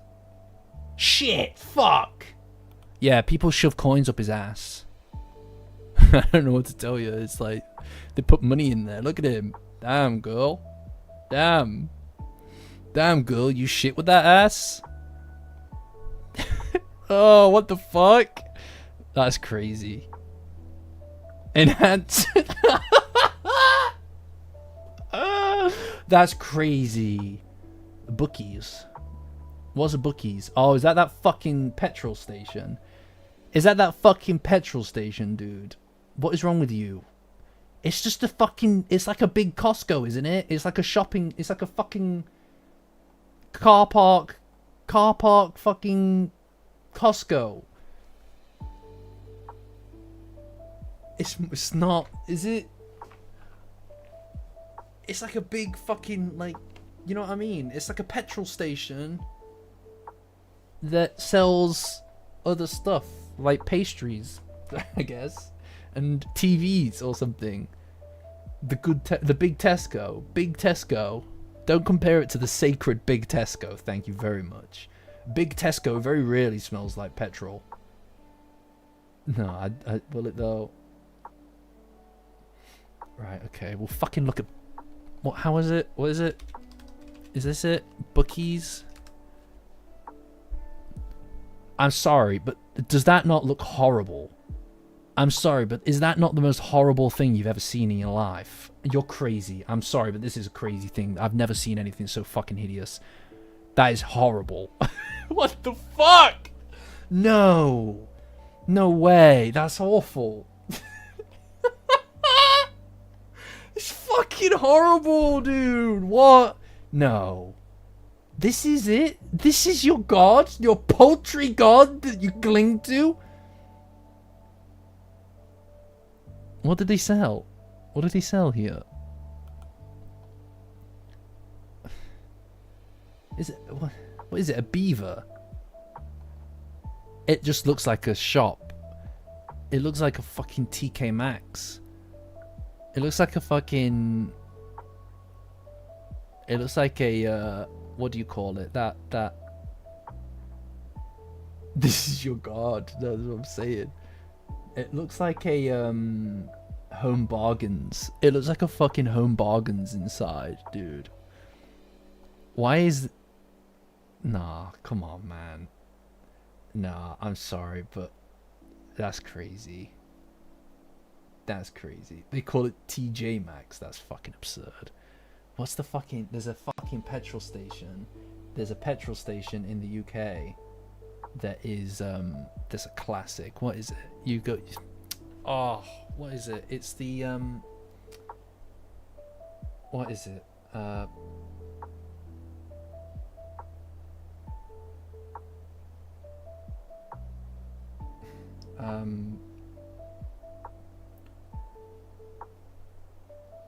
think it's T-Bay.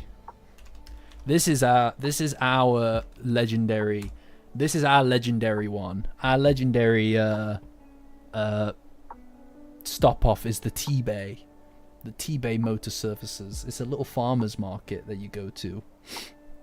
It's a cute little farmer's market. It sells like produce and stuff from the nearby farms. This is like a legendary thing in the UK. It's very pretty. I've been there. It's very pretty. And the food is very good as well. She's a cute little T-Bay, got little duckies and stuff. Oh, 12 months. Holy shit. 12 months! You've made it! You've made it to Vermola tier. You've made it to Vermola tier. Well done. Well done. How droll and quaint. No, it's cute. It's cute. They sell really good sausage rolls here. Aww. I've only been like twice to the classic T-Bay. To the beautiful T-Bay. It's cute.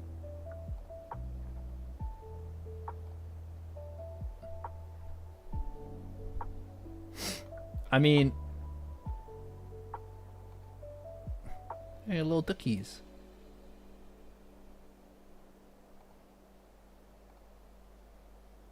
But it's a bit out of the way. It's a bit out of the way. And you know, everybody does the T-Bay. Everybody does the T-Bay at least once. Unless you're like someone who just doesn't go north of, I don't know, Luton. But you'd have to be really sick. You'd have to be really sick to just restrict yourself to the south of England. To purely the south of England. You'd have to be something really just like sick in you to do something like that. There's other stuff. There's other stuff.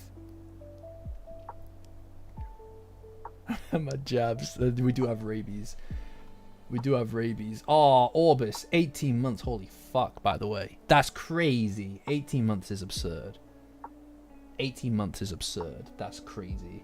Look at you guys. Look at you guys. Fucking loyal. Fucking loyal guys. Bunch of loyal people. I mean, we're here now. Is there anything else you guys want me to Google? Do you want anything else Googled? Remember we used to do Google time. You know, you used to have some Google sessions. We used to do some Google sessions. What is this thing? That is crazy. Google a duck. Why? Aww. Look at them. Aw, Orbis. It's alright. They're always here. They're always here. It's just, you know, time doesn't allow us to do such things all the time.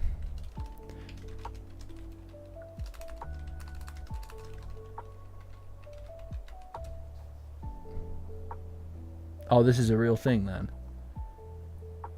You guys have a Mothman festival. What's up with you guys? I know there are a lot of Americans, but I feel like this is absurd. I've never seen. What's going on over there, guys? What's going on? Come on. Tikka masala recipes. No, you have to wait for that. What's going on with you guys? I suppose we do have the cheese. We do have the cheese wheel competition, don't we? We do have the cheese wheel competition.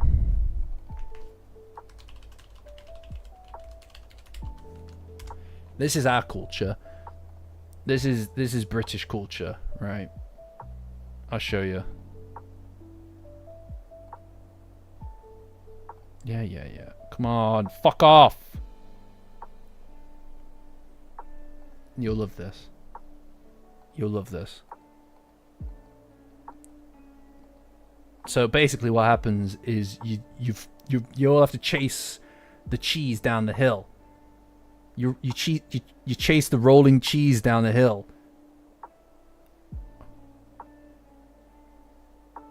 No, it is. It's a wheel of cheese. It's a wheel of cheese. There it is. Look at him go! Look at him go! Oh, he took a tumble. He took a tumble. Yeah. Look at him. Look at these fucking guys. Holy shit. Oh, no. You messed your strategy up. You messed your strategy up and you went too far. You went too hard. Now, see, she messed up the strategy there. Now, there is a strategy. The best ones that I've seen, the best people that I've seen doing this, do employ a sideward roll. No, there is a strategy to getting down the hill quickly, and it is to roll.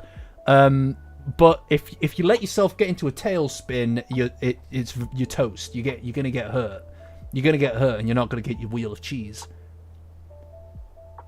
You've won before? No, but I've watched many a people. I've watched many a people do this. You know. It's very culturally significant to somewhere. Yo, did he have on a fucking like a ninja thing?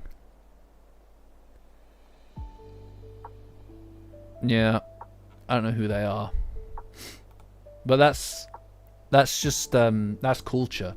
Yeah, that's culture. Yeah, I know. The people hurt themselves really badly. People really hurt themselves doing this. Do people train for it? They're like, I'm pretty sure the winner he's won like 2 years in a row. You know, you gotta get good at it. You gotta really get good at it. In Spain, you're pyromaniacs. No, I like Spanish people know how to party. It's crazy. Texas State Fair. What is this? What is that guy? Who is he? Does he rule Texas? Is he Mr. Texas? Is that Mr. Texas?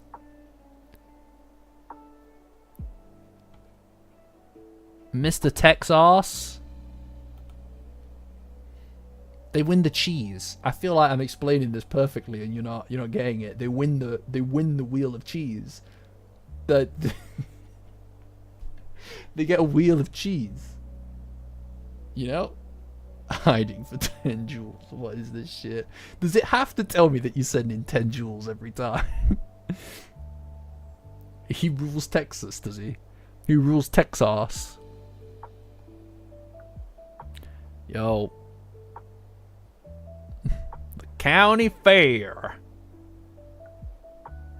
So what do you do? Do you worship the big man? Is that what this is? Is there other stuff to it? Oh, here we go. Okay. Big Tex. Oh, no way. Houston Highways. Why? What the fuck is that? I've never seen nothing like that. I've never seen nothing like that in my life. What the fuck is that?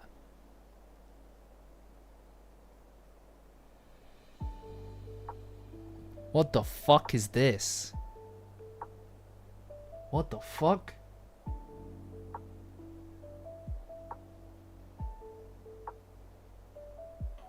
What the fuck? I've never seen anything like this before. A full plate of pasta using only your mouth. Yes, Toto, that's what I'm talking about. No, that's culture. That's culture. I'm sorry, but that is culture. Eating spaghetti with just your mouth. That's culture right there.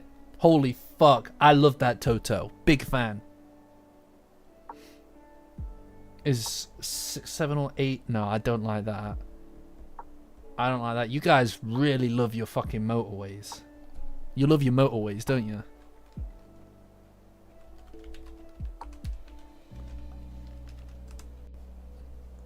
What? That's fucking dope. That's crazy. That's amazing. No, I love that. Holy shit, that's cool. What the fuck? That's sick. What the fuck? That's cool as shit. We do have one of those. We have that like boat thing here. That like we've got like a boat lift here. Where is it? I think it's in oh, where is it? We got like a boat lift. Where is it? Yeah. This is it. Falkirk. In Falkirk. Can I just see a gif of it? Can I just see a gif of it working, please? Look. Whoa. Oh my god. Whoa. Alright, see you, Jenny. That's crazy. Do you see him? Do you see it go?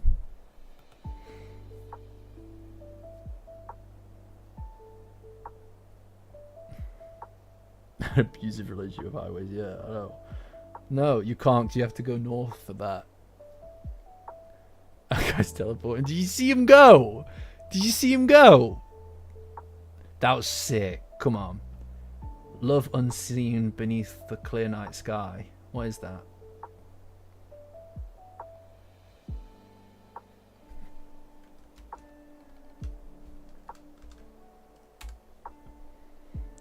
Alright. Anime.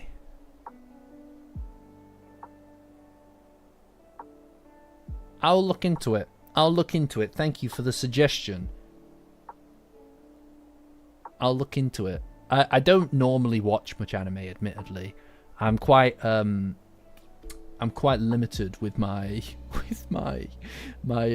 watching anything habits, right? Like there are things I want to watch, but there are things I've already watched that I need to talk about still, and I haven't done it yet. You know? Oh, sorry, I just gotta watch it one more time. Just once more, and I'll be done. Just watch it. Whoa! Oh my god! Yo, that's crazy. Look at it go.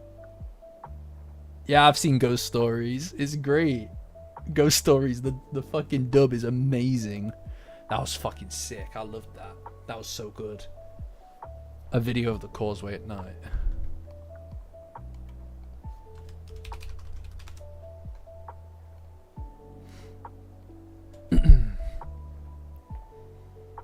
$20. Oof. I don't know about that one, Chief.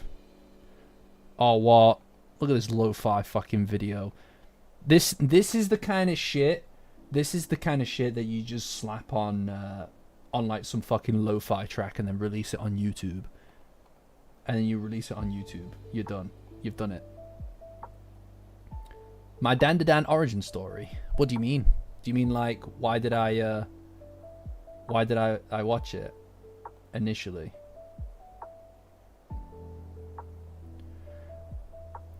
I heard that you liked the Freyrim video. I actually haven't seen Full Metal Alchemist Brotherhood or otherwise. I keep meaning to, but again, it's on the pile. It's on the pile. I'm sure I would like it. I've been suggested it many a time in my life.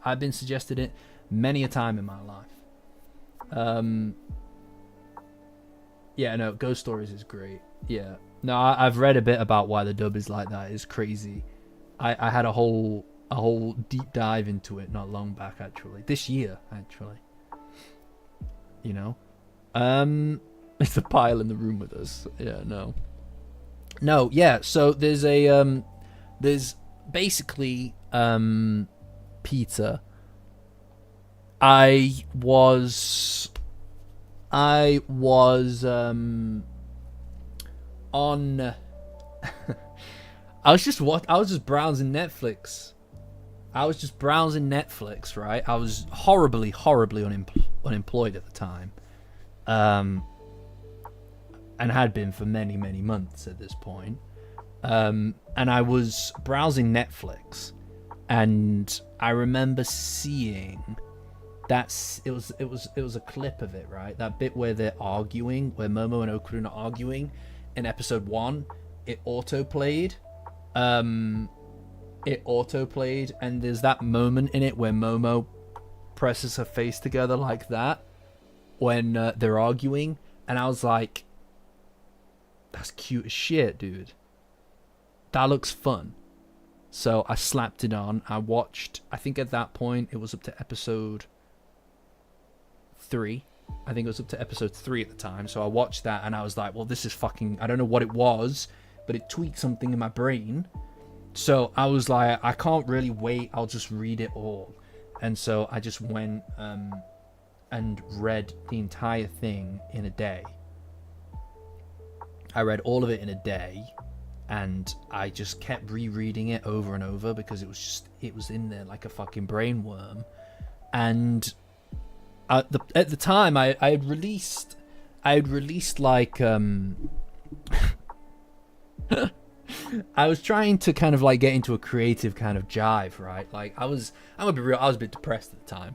I was trying to get into a creative jive because I thought that making something and putting something out there would help to supplant some of the kind of negativity, the self-destructive kind of negativity that you get to when you're in that kind of space.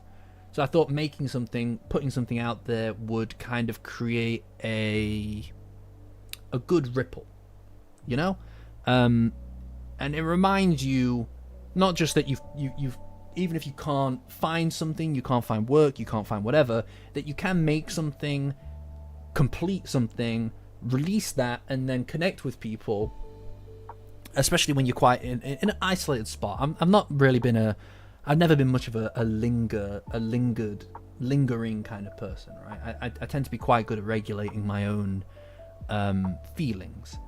But there were definitely things that had not been met, elements of myself that I had not been given proper attention to at the time. So I just released an Acura video, and it was kind of like, it was fine, it was not bad. I don't know if I would do it the same way now, but I was practicing. I didn't have any of my setup at this point. I was trying to improve, and I released it, and it got taken down after it had been up for a few weeks because of copyright issues. So that got taken from me, right? And I was working on something else. Well, you'll never see it. You'll never see it. I was working on something else at the time, and it was getting really long and impossible to kind of like coordinate and understand. So I was kind of losing my rhythm with it a bit. And then obviously after watching Dandadan, this thing like Momo and Okurun were just like kicking around in my head for so fucking long that I was just like, I need an outlet for this because my friends don't know it, right? My friends aren't really the type to go and sit and read a manga in a day or whatever. So I channeled it all into this thing. I think I wrote the actual essay very quickly. I wrote it in less than a week. I think it was like 3-4 days, something like that.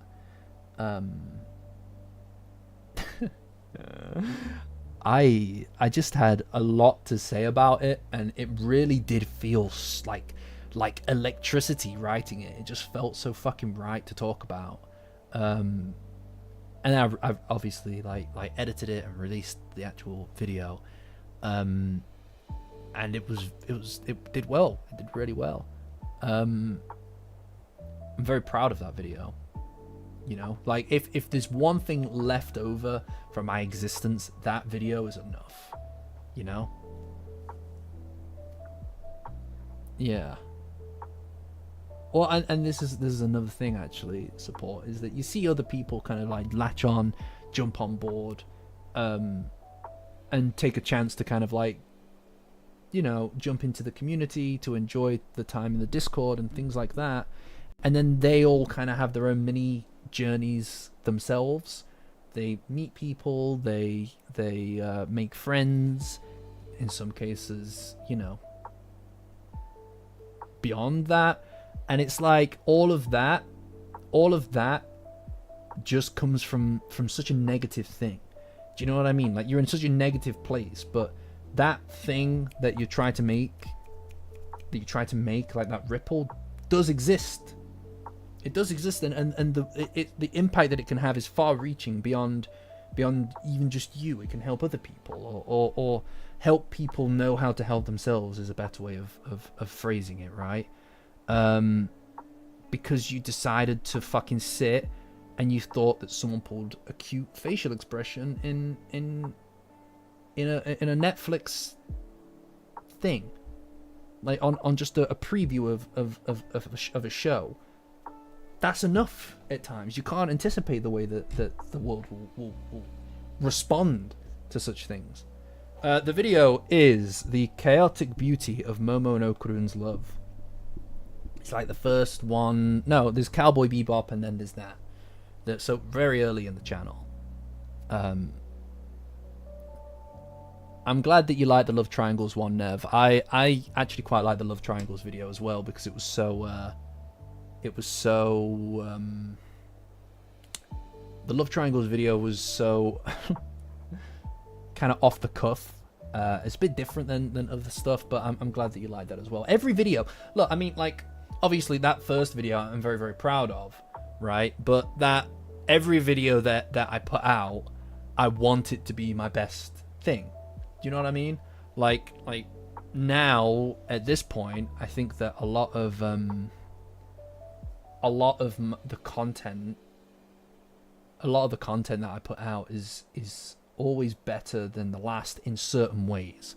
I don't think that you can necessarily weigh up. It's like, how are you going to compare your these things that you dedicated a period of your life to? How can you really put those in a chart? Maybe other people can. I bet other people can.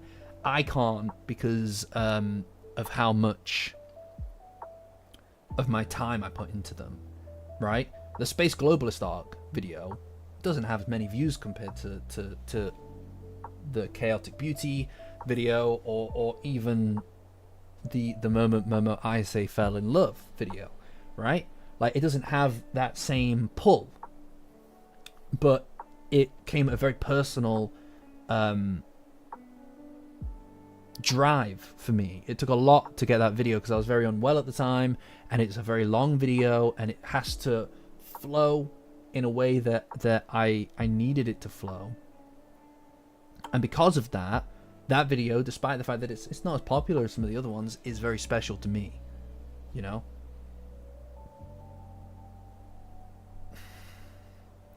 I'm grateful for it as well, Toto. I mean, like, Dandadan, at the end of the day, right, you can't even say that I did something or somebody else did something. Really, it all comes from the fact that Tatsu put together something really, really cool, really, really special. And that's what this is, right? That's what this is it's all just an end result of that, of people doing stuff in response to things until you get to here, you know? So it's not even like my thing was in any way, shape, or form the inception point. It was just another link in the chain. Yeah, I mean, to be honest, like the views thing is kind of like so, right? Like if I really, really wanted to get views, I would make videos that get views, like you know what I mean, like jumping on trends and stuff. But for me, that is important as well. Obviously, I do want views. It's just sacrificing quality for views is not something I want to do, you know. Yeah, YouTube Shorts. Yeah, SlopTube stuff on YouTube Shorts. I've tried making YouTube Shorts to kind of promote the long form content, but it's just more work than it's worth, you know. Turbo Granny video. Which Turbo Granny video? What, like one on Turbo Granny? I have, for the record, guys. Anybody here? Oh my god, no. I hate that. I hate that. How Okarun's Riz took him from a nerdy boy to having a harem. That shit. I hate that shit, man. I'm gonna be sick. Be sick. No, right. So we do have content coming. Right, we do have content coming. I expect now, guys. Those of you who have been here for a while now, probably remember I'm just going to tell you what the content is. Normally I don't unveil what the project is until we get to it. Apart from two people in on Dandadan or Yokai Power Tier, they get early access to the intro chapter to the new video, and you also get insight into the way the channel works. I view you guys as proper stakeholders in the channel.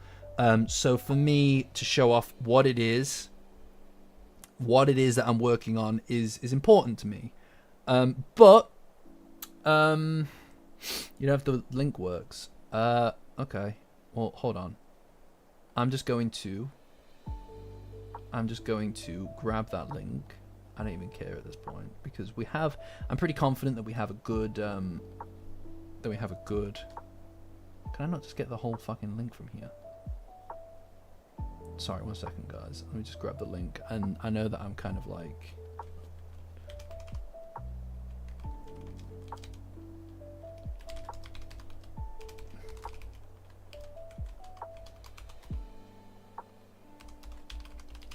There's a link. There's a link. Enjoy. Patreon link in the chat. Join... Discord link in the chat. Just join through there. I would highly advise that you join the Patreon as well. It makes my life a lot easier, but ideally you have to join the Patreon to do it. But this time I'm going to give it away as just a freebie because you're obviously struggling with the Patreon. But we'll figure that out later on. What really matters right now is what I was talking about, is the content. So right, so normally I just unveil what it is that I'm working on to the Patreon, the higher tier Patreon users, but just for the essence of what the project is, I'm just going to let you guys know because it's something that I'm keen to do. It's important to me to do it, but it's maybe not the most exciting thing for you guys. Basically, a year ago, just over a year ago, before season 2, I worked on a little video called Dandadan Season 1 Retold. Now, that was part 1 of 2 parts. And I never got back to it. I never got back to part 2. Because I really, really don't care for part 1. I try not to look back. I try not to look back because it just poisons your ability to move forward, right? But that is a video I'm proud of the visual elements of it. I'm proud of the overall. I'm proud of the way that the content is put together. It's just I learned a lot of things during the season 2. I learned a lot of things during the season 2 period of time, and the amount of content I was putting out there, as well as what the identity of the channel should look like. Now, that first one, that part 1 of season 1 retold, I just am not happy with it. I just don't really like it much because of my voiceover. I thought I didn't do a particularly great job with it.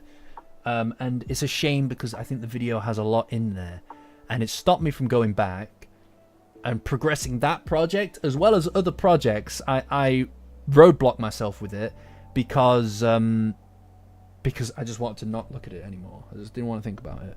So, new plan currently is to just redo the VO,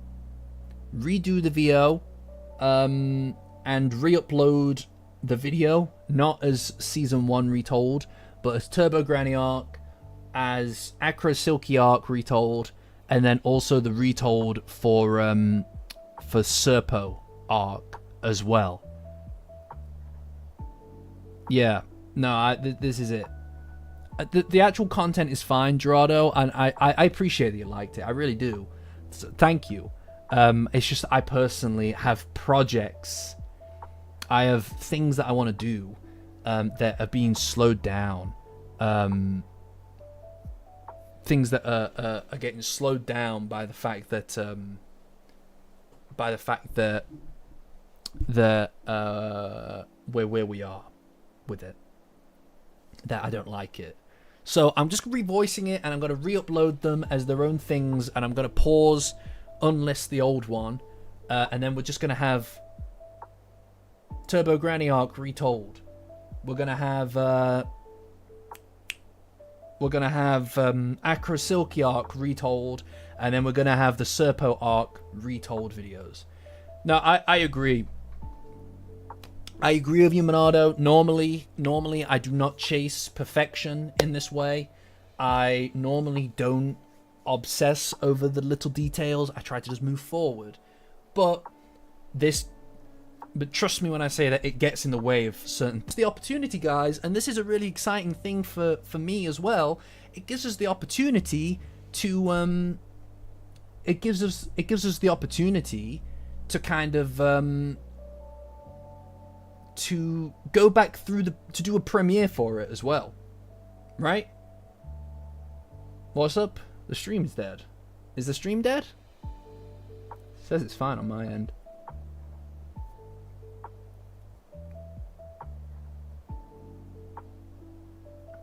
Yeah, I mean, maybe Orbis, but I like the brand, and I like the brand of Retold because of the nature of what it's saying. I like the nature of it. It's not just just a complete like beat for beat this is what happened, but it is kind of explaining it without having to slap explained in the title, right? And people do know that the Retold brand is like, people ask for the next Retold, right? Like people understand that it's part of a series, and I like that about it. But there are other things I want to do with the Retold series as well. I want to update some of the thumbnails so that it's all one big, clear series. So you know how to get from 1 through to eventually Danmara. But anyway, that's future tense. What really matters right now is getting those videos done and getting the premieres out for them. So guys, expect on Sunday, anticipate and expect a premiere for Dandadan Retold Turbo Granny arc, and we can all sit and we can chat about that as it's released. It's been a minute since we've had a Dandadan video as well, where we could all sit down and watch it together. So I'm looking forward to that. It's a good opportunity to kind of go through some stuff, as well as to re-explore Momo and Okarun's love at the beginning of it, rather than where we are currently. It might help us touch base with a few things. but I'm excited for it. I'm excited for it. So get ready for that. I know that I've been working on other stuff that's not Dandadan related, and you guys probably miss seeing Dandadan content. So I appreciate that. I also appreciate that this isn't new content necessarily, but I've just got a ton of different things I'm working on right now as well. There's another thing that I'm really developing at the moment in the background that is quite complicated. It's got a lot of moving parts. There's also some things to it that I want to change in the way that I kind of project the channel in some capacity, but I can't tell you about it until it's more developed. I can't tell you about it properly until it's more developed. Season 1 Riz told. I hate that. Oh no. Oh my god, no. Oh my god, no. And then the girl fell in love with the guy immediately. The story of a nerd that rizzed Momo Ayase and made her fall in love with him. This video is sponsored by Raid Shadow Legends. Yeah, it's like poetry, it rhymes. I hate that. I hate that. The only place that Freyren eats is McDonald's. She's loving it.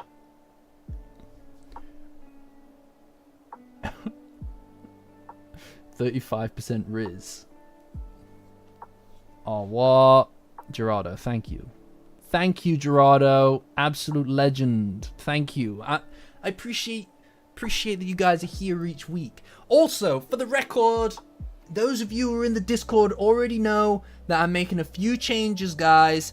On Friday, we're going to be here again. We're going to do not a Dandadan stream, but not a Dandadan stream. We're going to do extra streams on a Friday. So we're going to stream on a Monday, we're going to stream on a Friday from now on. Right? We're just going to double up. So we can spend more time here investing in the channel, talking about things like Dandadan, but also other things that I may like, so that we can just chat. We can just chat. You know, I like spending time here. I'm a big fan of spending time here. So we're just going to be able to do that as well. I'm looking forward to doing that as well. You know, and that could be all kinds of different stuff.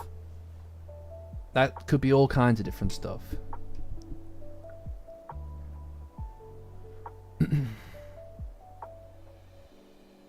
Yeah. Momo instead of Messiah say. I didn't. I need to rewatch the anime, honestly. I mean, like, there's plenty of opportunities for us to kind of go back through previous stuff. March sounds like a lion. Oh dear. It's not March. It's not March. Maybe I'll watch.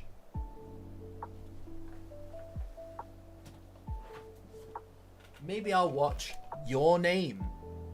This, I've not watched it yet. I've still not opened it, guys. I've still not opened it. Maybe I never will.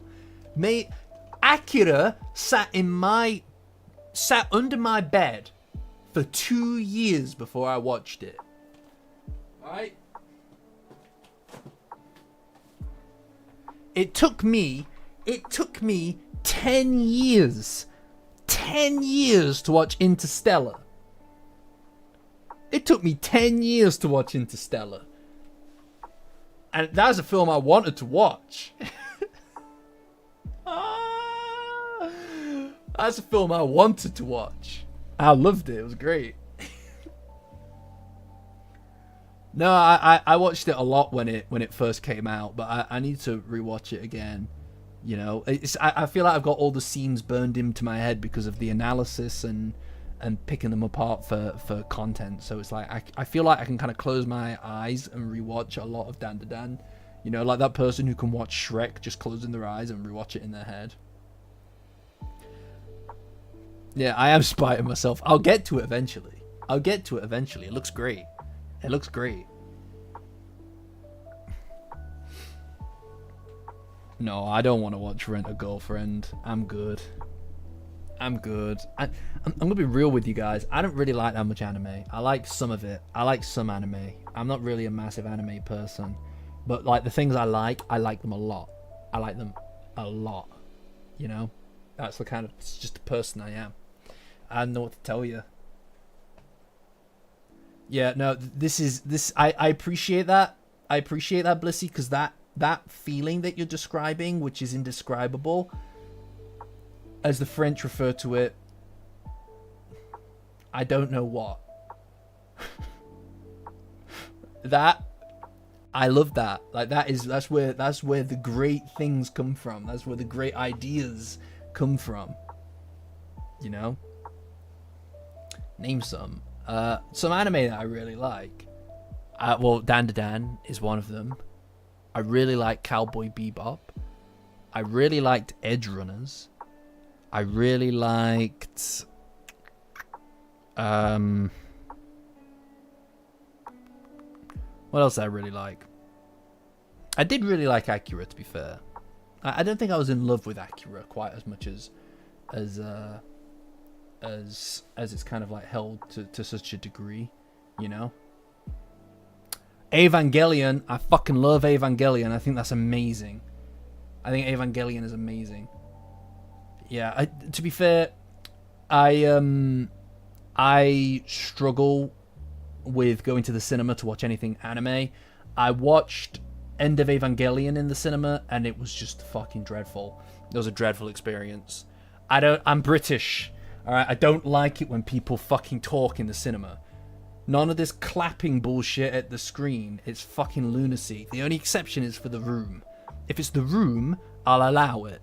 But I don't like people fucking talking when I'm watching a film. Look. Evangelion, End of Evangelion is a very personal, cerebral experience. It's not there for you to fucking laugh at the hand scene. It's not a scene to laugh at, dude. It's not funny. It's not funny. Oh my god. Oh, now I'm getting agitated. Because they were just like, they're like cosplayers there and shit who wouldn't shut the fuck up. I'm watching this film. I'm trying to enjoy End of Evangelion. End of Evangelion may be one of the greatest pieces of art I've ever seen. Especially as far as anime is concerned. It's fucking extraordinary. End of Evangelion is extraordinary. And these fucking dimwits are in the back, like laughing because of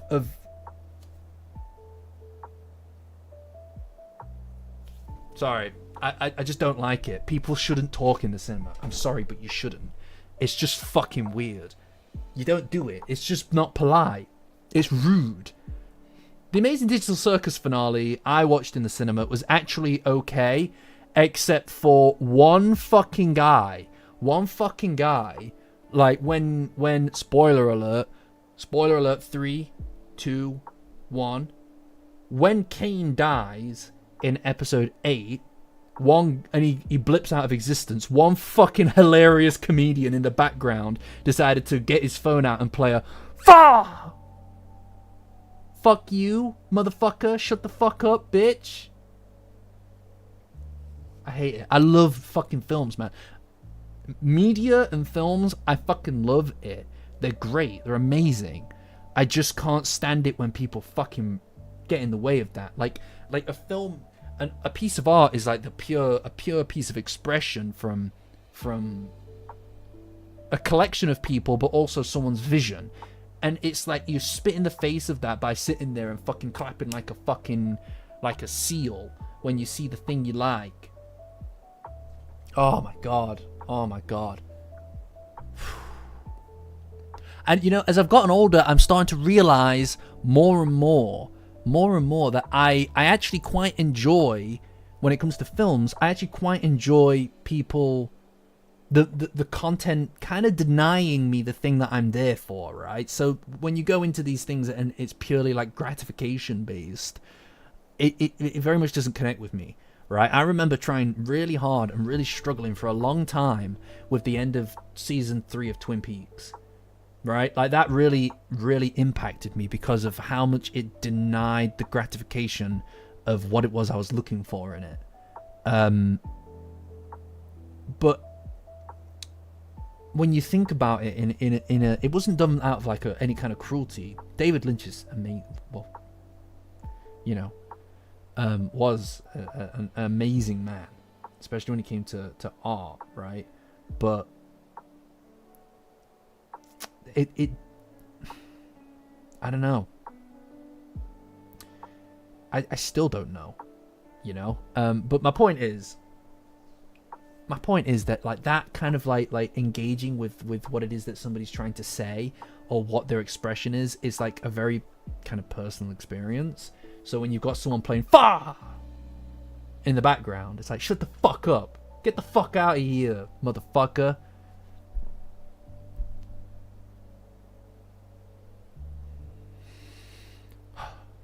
I'm fine. I'm fine. I'm fine. All right, Peter, catch you. I'm fine. I'm fine. I'm fine. It just, it's very disrespectful. It's very rude. I think it's very rude. I don't like people. You don't need to clap when we're watching the film. Like, no one can hear you. That isn't always. All right, catch you, Monado. Thank you for joining. As always. But yeah, so that's why I kind of don't really like going to watch something that I know that I really like in the cinema, because you're gonna get people who want to just take the piss, and I can't stand it. Like, can't stand it. So when I watched End of Evangelion, like I said, one of my favorite things, and seeing them kind of like really disrespect it and everybody around them who also paid to come and see it, and experience it, drives me up the fucking wall, dude. Drives me up the wall. Sorry, let me just go back through chat. Video about edge runners. Maybe one day. I don't know. I don't know if I have a lot to say about edge runners. I don't know if I have a lot to say about edge runners, to be honest, outside of what it already kind of conveys. Like, I think that talking about something that I like and why I like it is fun, and it's very good for a stream context, but I think the videos need quite a clear theoretical spine to it, or a thematic spine to it. So maybe, I don't know. I'd need to think about that. I do really like Edge Runners, though. I thought it was great. It really helped kind of pad out that universe, right? Like, that world.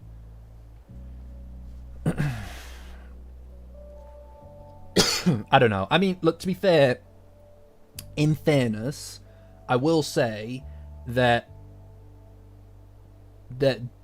like the British cinema watching cinematic experience is very different from that of what is experienced in America. I know that you guys are a bit more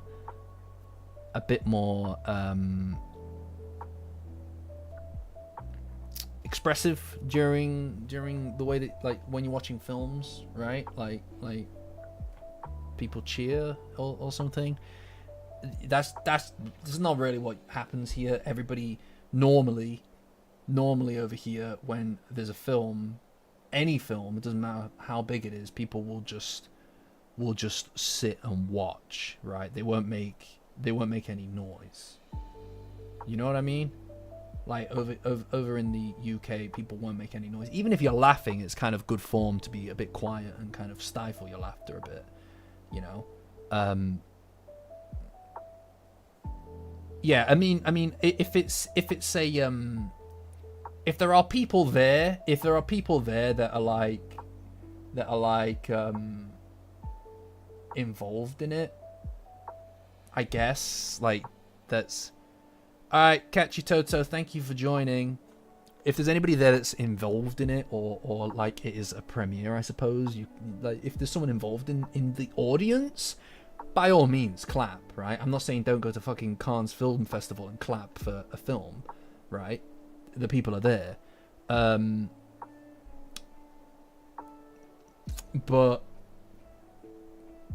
no, I don't know. Yeah, I mean, like again, like I said, the cultural standard is just different over here for this kind of thing.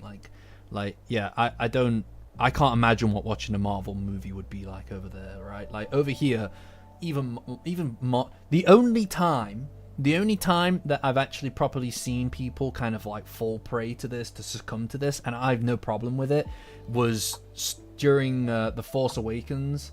During The Force Awakens, people kind of like cheered when you know the Star Wars logo popped up on screen. That's whatever, you know, like Star Wars is a very, very significant cultural thing. It's been gone for a very long time at this point. Fine, like I don't really care, but I don't know. I know I probably sound very fucking boring to you guys, but this is just the way that I enjoy films, you know. Like it's like you just watch it, experience it, and then maybe on a second watch at home, that's when you kind of talk through it or pause it repeatedly to kind of point stuff out. Like this is just the way of it for me. I don't know, like I don't know what to tell you. This is just how it is. No, there's not really much of a positive message to be found in Edgerunners. I don't think anyway. What? No, I mean there is, but there is. It's just that you've got to kind of view it in as what David did as the antithesis to what he should have done, right? I don't know. It's tricky. Yeah, no, see that's what I mean, Orbis. This is what I mean. See that? That would drive me up the fucking wall. I'd hate that shit. No. That's too much. Like, I remember I was watching the Barbie movie, right? I was watching the Barbie movie, and I was actually fucking engaged in this. I was enjoying it a lot because it was quite a good film.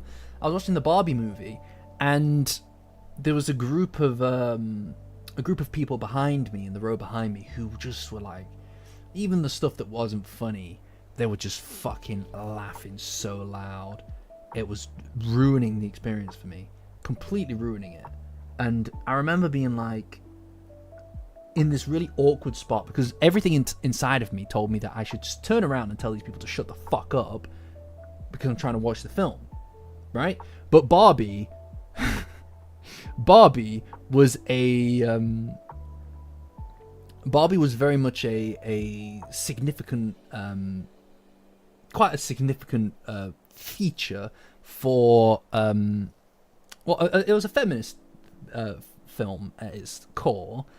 And so the idea of a man in the cinema, turning around to a group of women enjoying themselves watching the Barbie movie and going, "Can you be quiet?" No, it was never gonna fly. So I just had to fucking just sometimes you gotta just swallow it, and that was one of them. I was just like, no, not happening, right? Could you imagine what that would look like? I would have been kicked out, man. No. I had to just grit my teeth and bear it that time. I was furious though. I was seething, and by seething, I mean British seething, where you just kind of sit like, you just do this. This is what you do. This is what you do. If you're British and you're fucking furious, I mean furious, right? You do this. You do this. You look at the person you're with, you go, that's it. That's max annoyance. That is max tier annoyance. You know, if we're watching a film like this and the people behind me pissing me off, right? The British thing to do is you're there in the cinema with me, you're looking at me, you do this.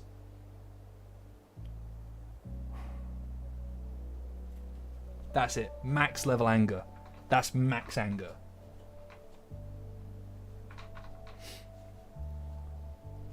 My liege, the optics are bad on this one. No, I know.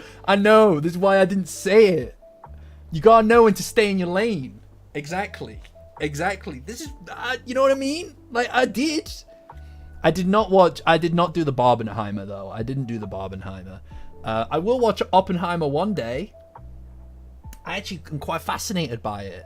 Maybe after it's been out for 10 years. Yeah, seething. I'm seething. You know? I'm seething. I couldn't tell you if the Japanese are more stoked than the British. I mean, I feel like there are a lot of similarities between the Japanese and the British when it comes to their strange obsession with politeness for no reason. You know? No, no, I'm not scowling at them. I'm scowling with the person I'm with, because I need them to know I'm annoyed. I'm seething in it with anger. You know? Yeah, I mean, I'll probably watch it at some point. I do like long films, but you know, I think 3 hours for a movie is too long. I think it's way too long. I think that 2 hours to 2 hours and 20 minutes is pretty fucking perfect for a film. Pretty perfect. I don't know what the obsession, especially around like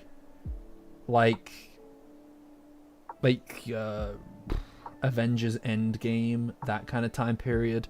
For some reason they were just obsessed. They were just obsessed with making films like 3 hours long. You know. Oh yeah, the sigh. Yeah, we go.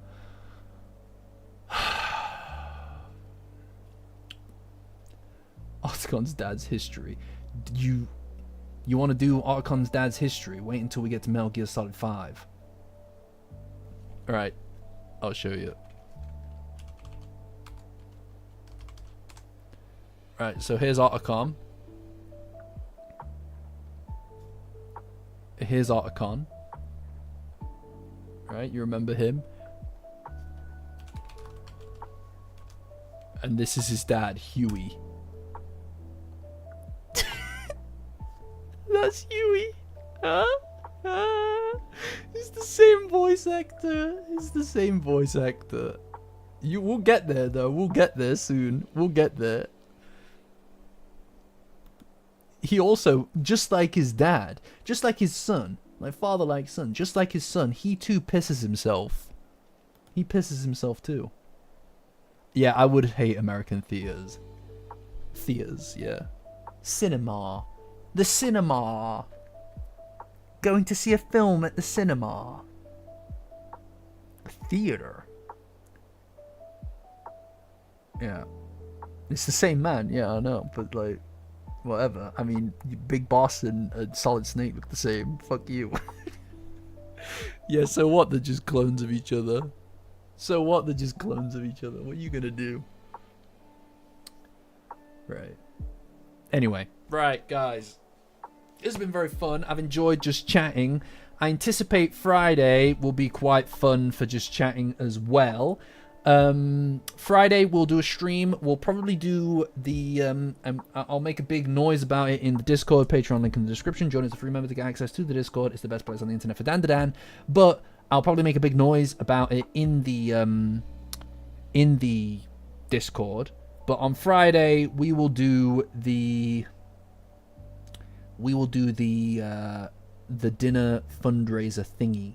I'll lay out the plan for what that will look like later in the week, but we'll do that on Friday, and then on Sunday we will do the premiere for Turbo Granny Arc Retold.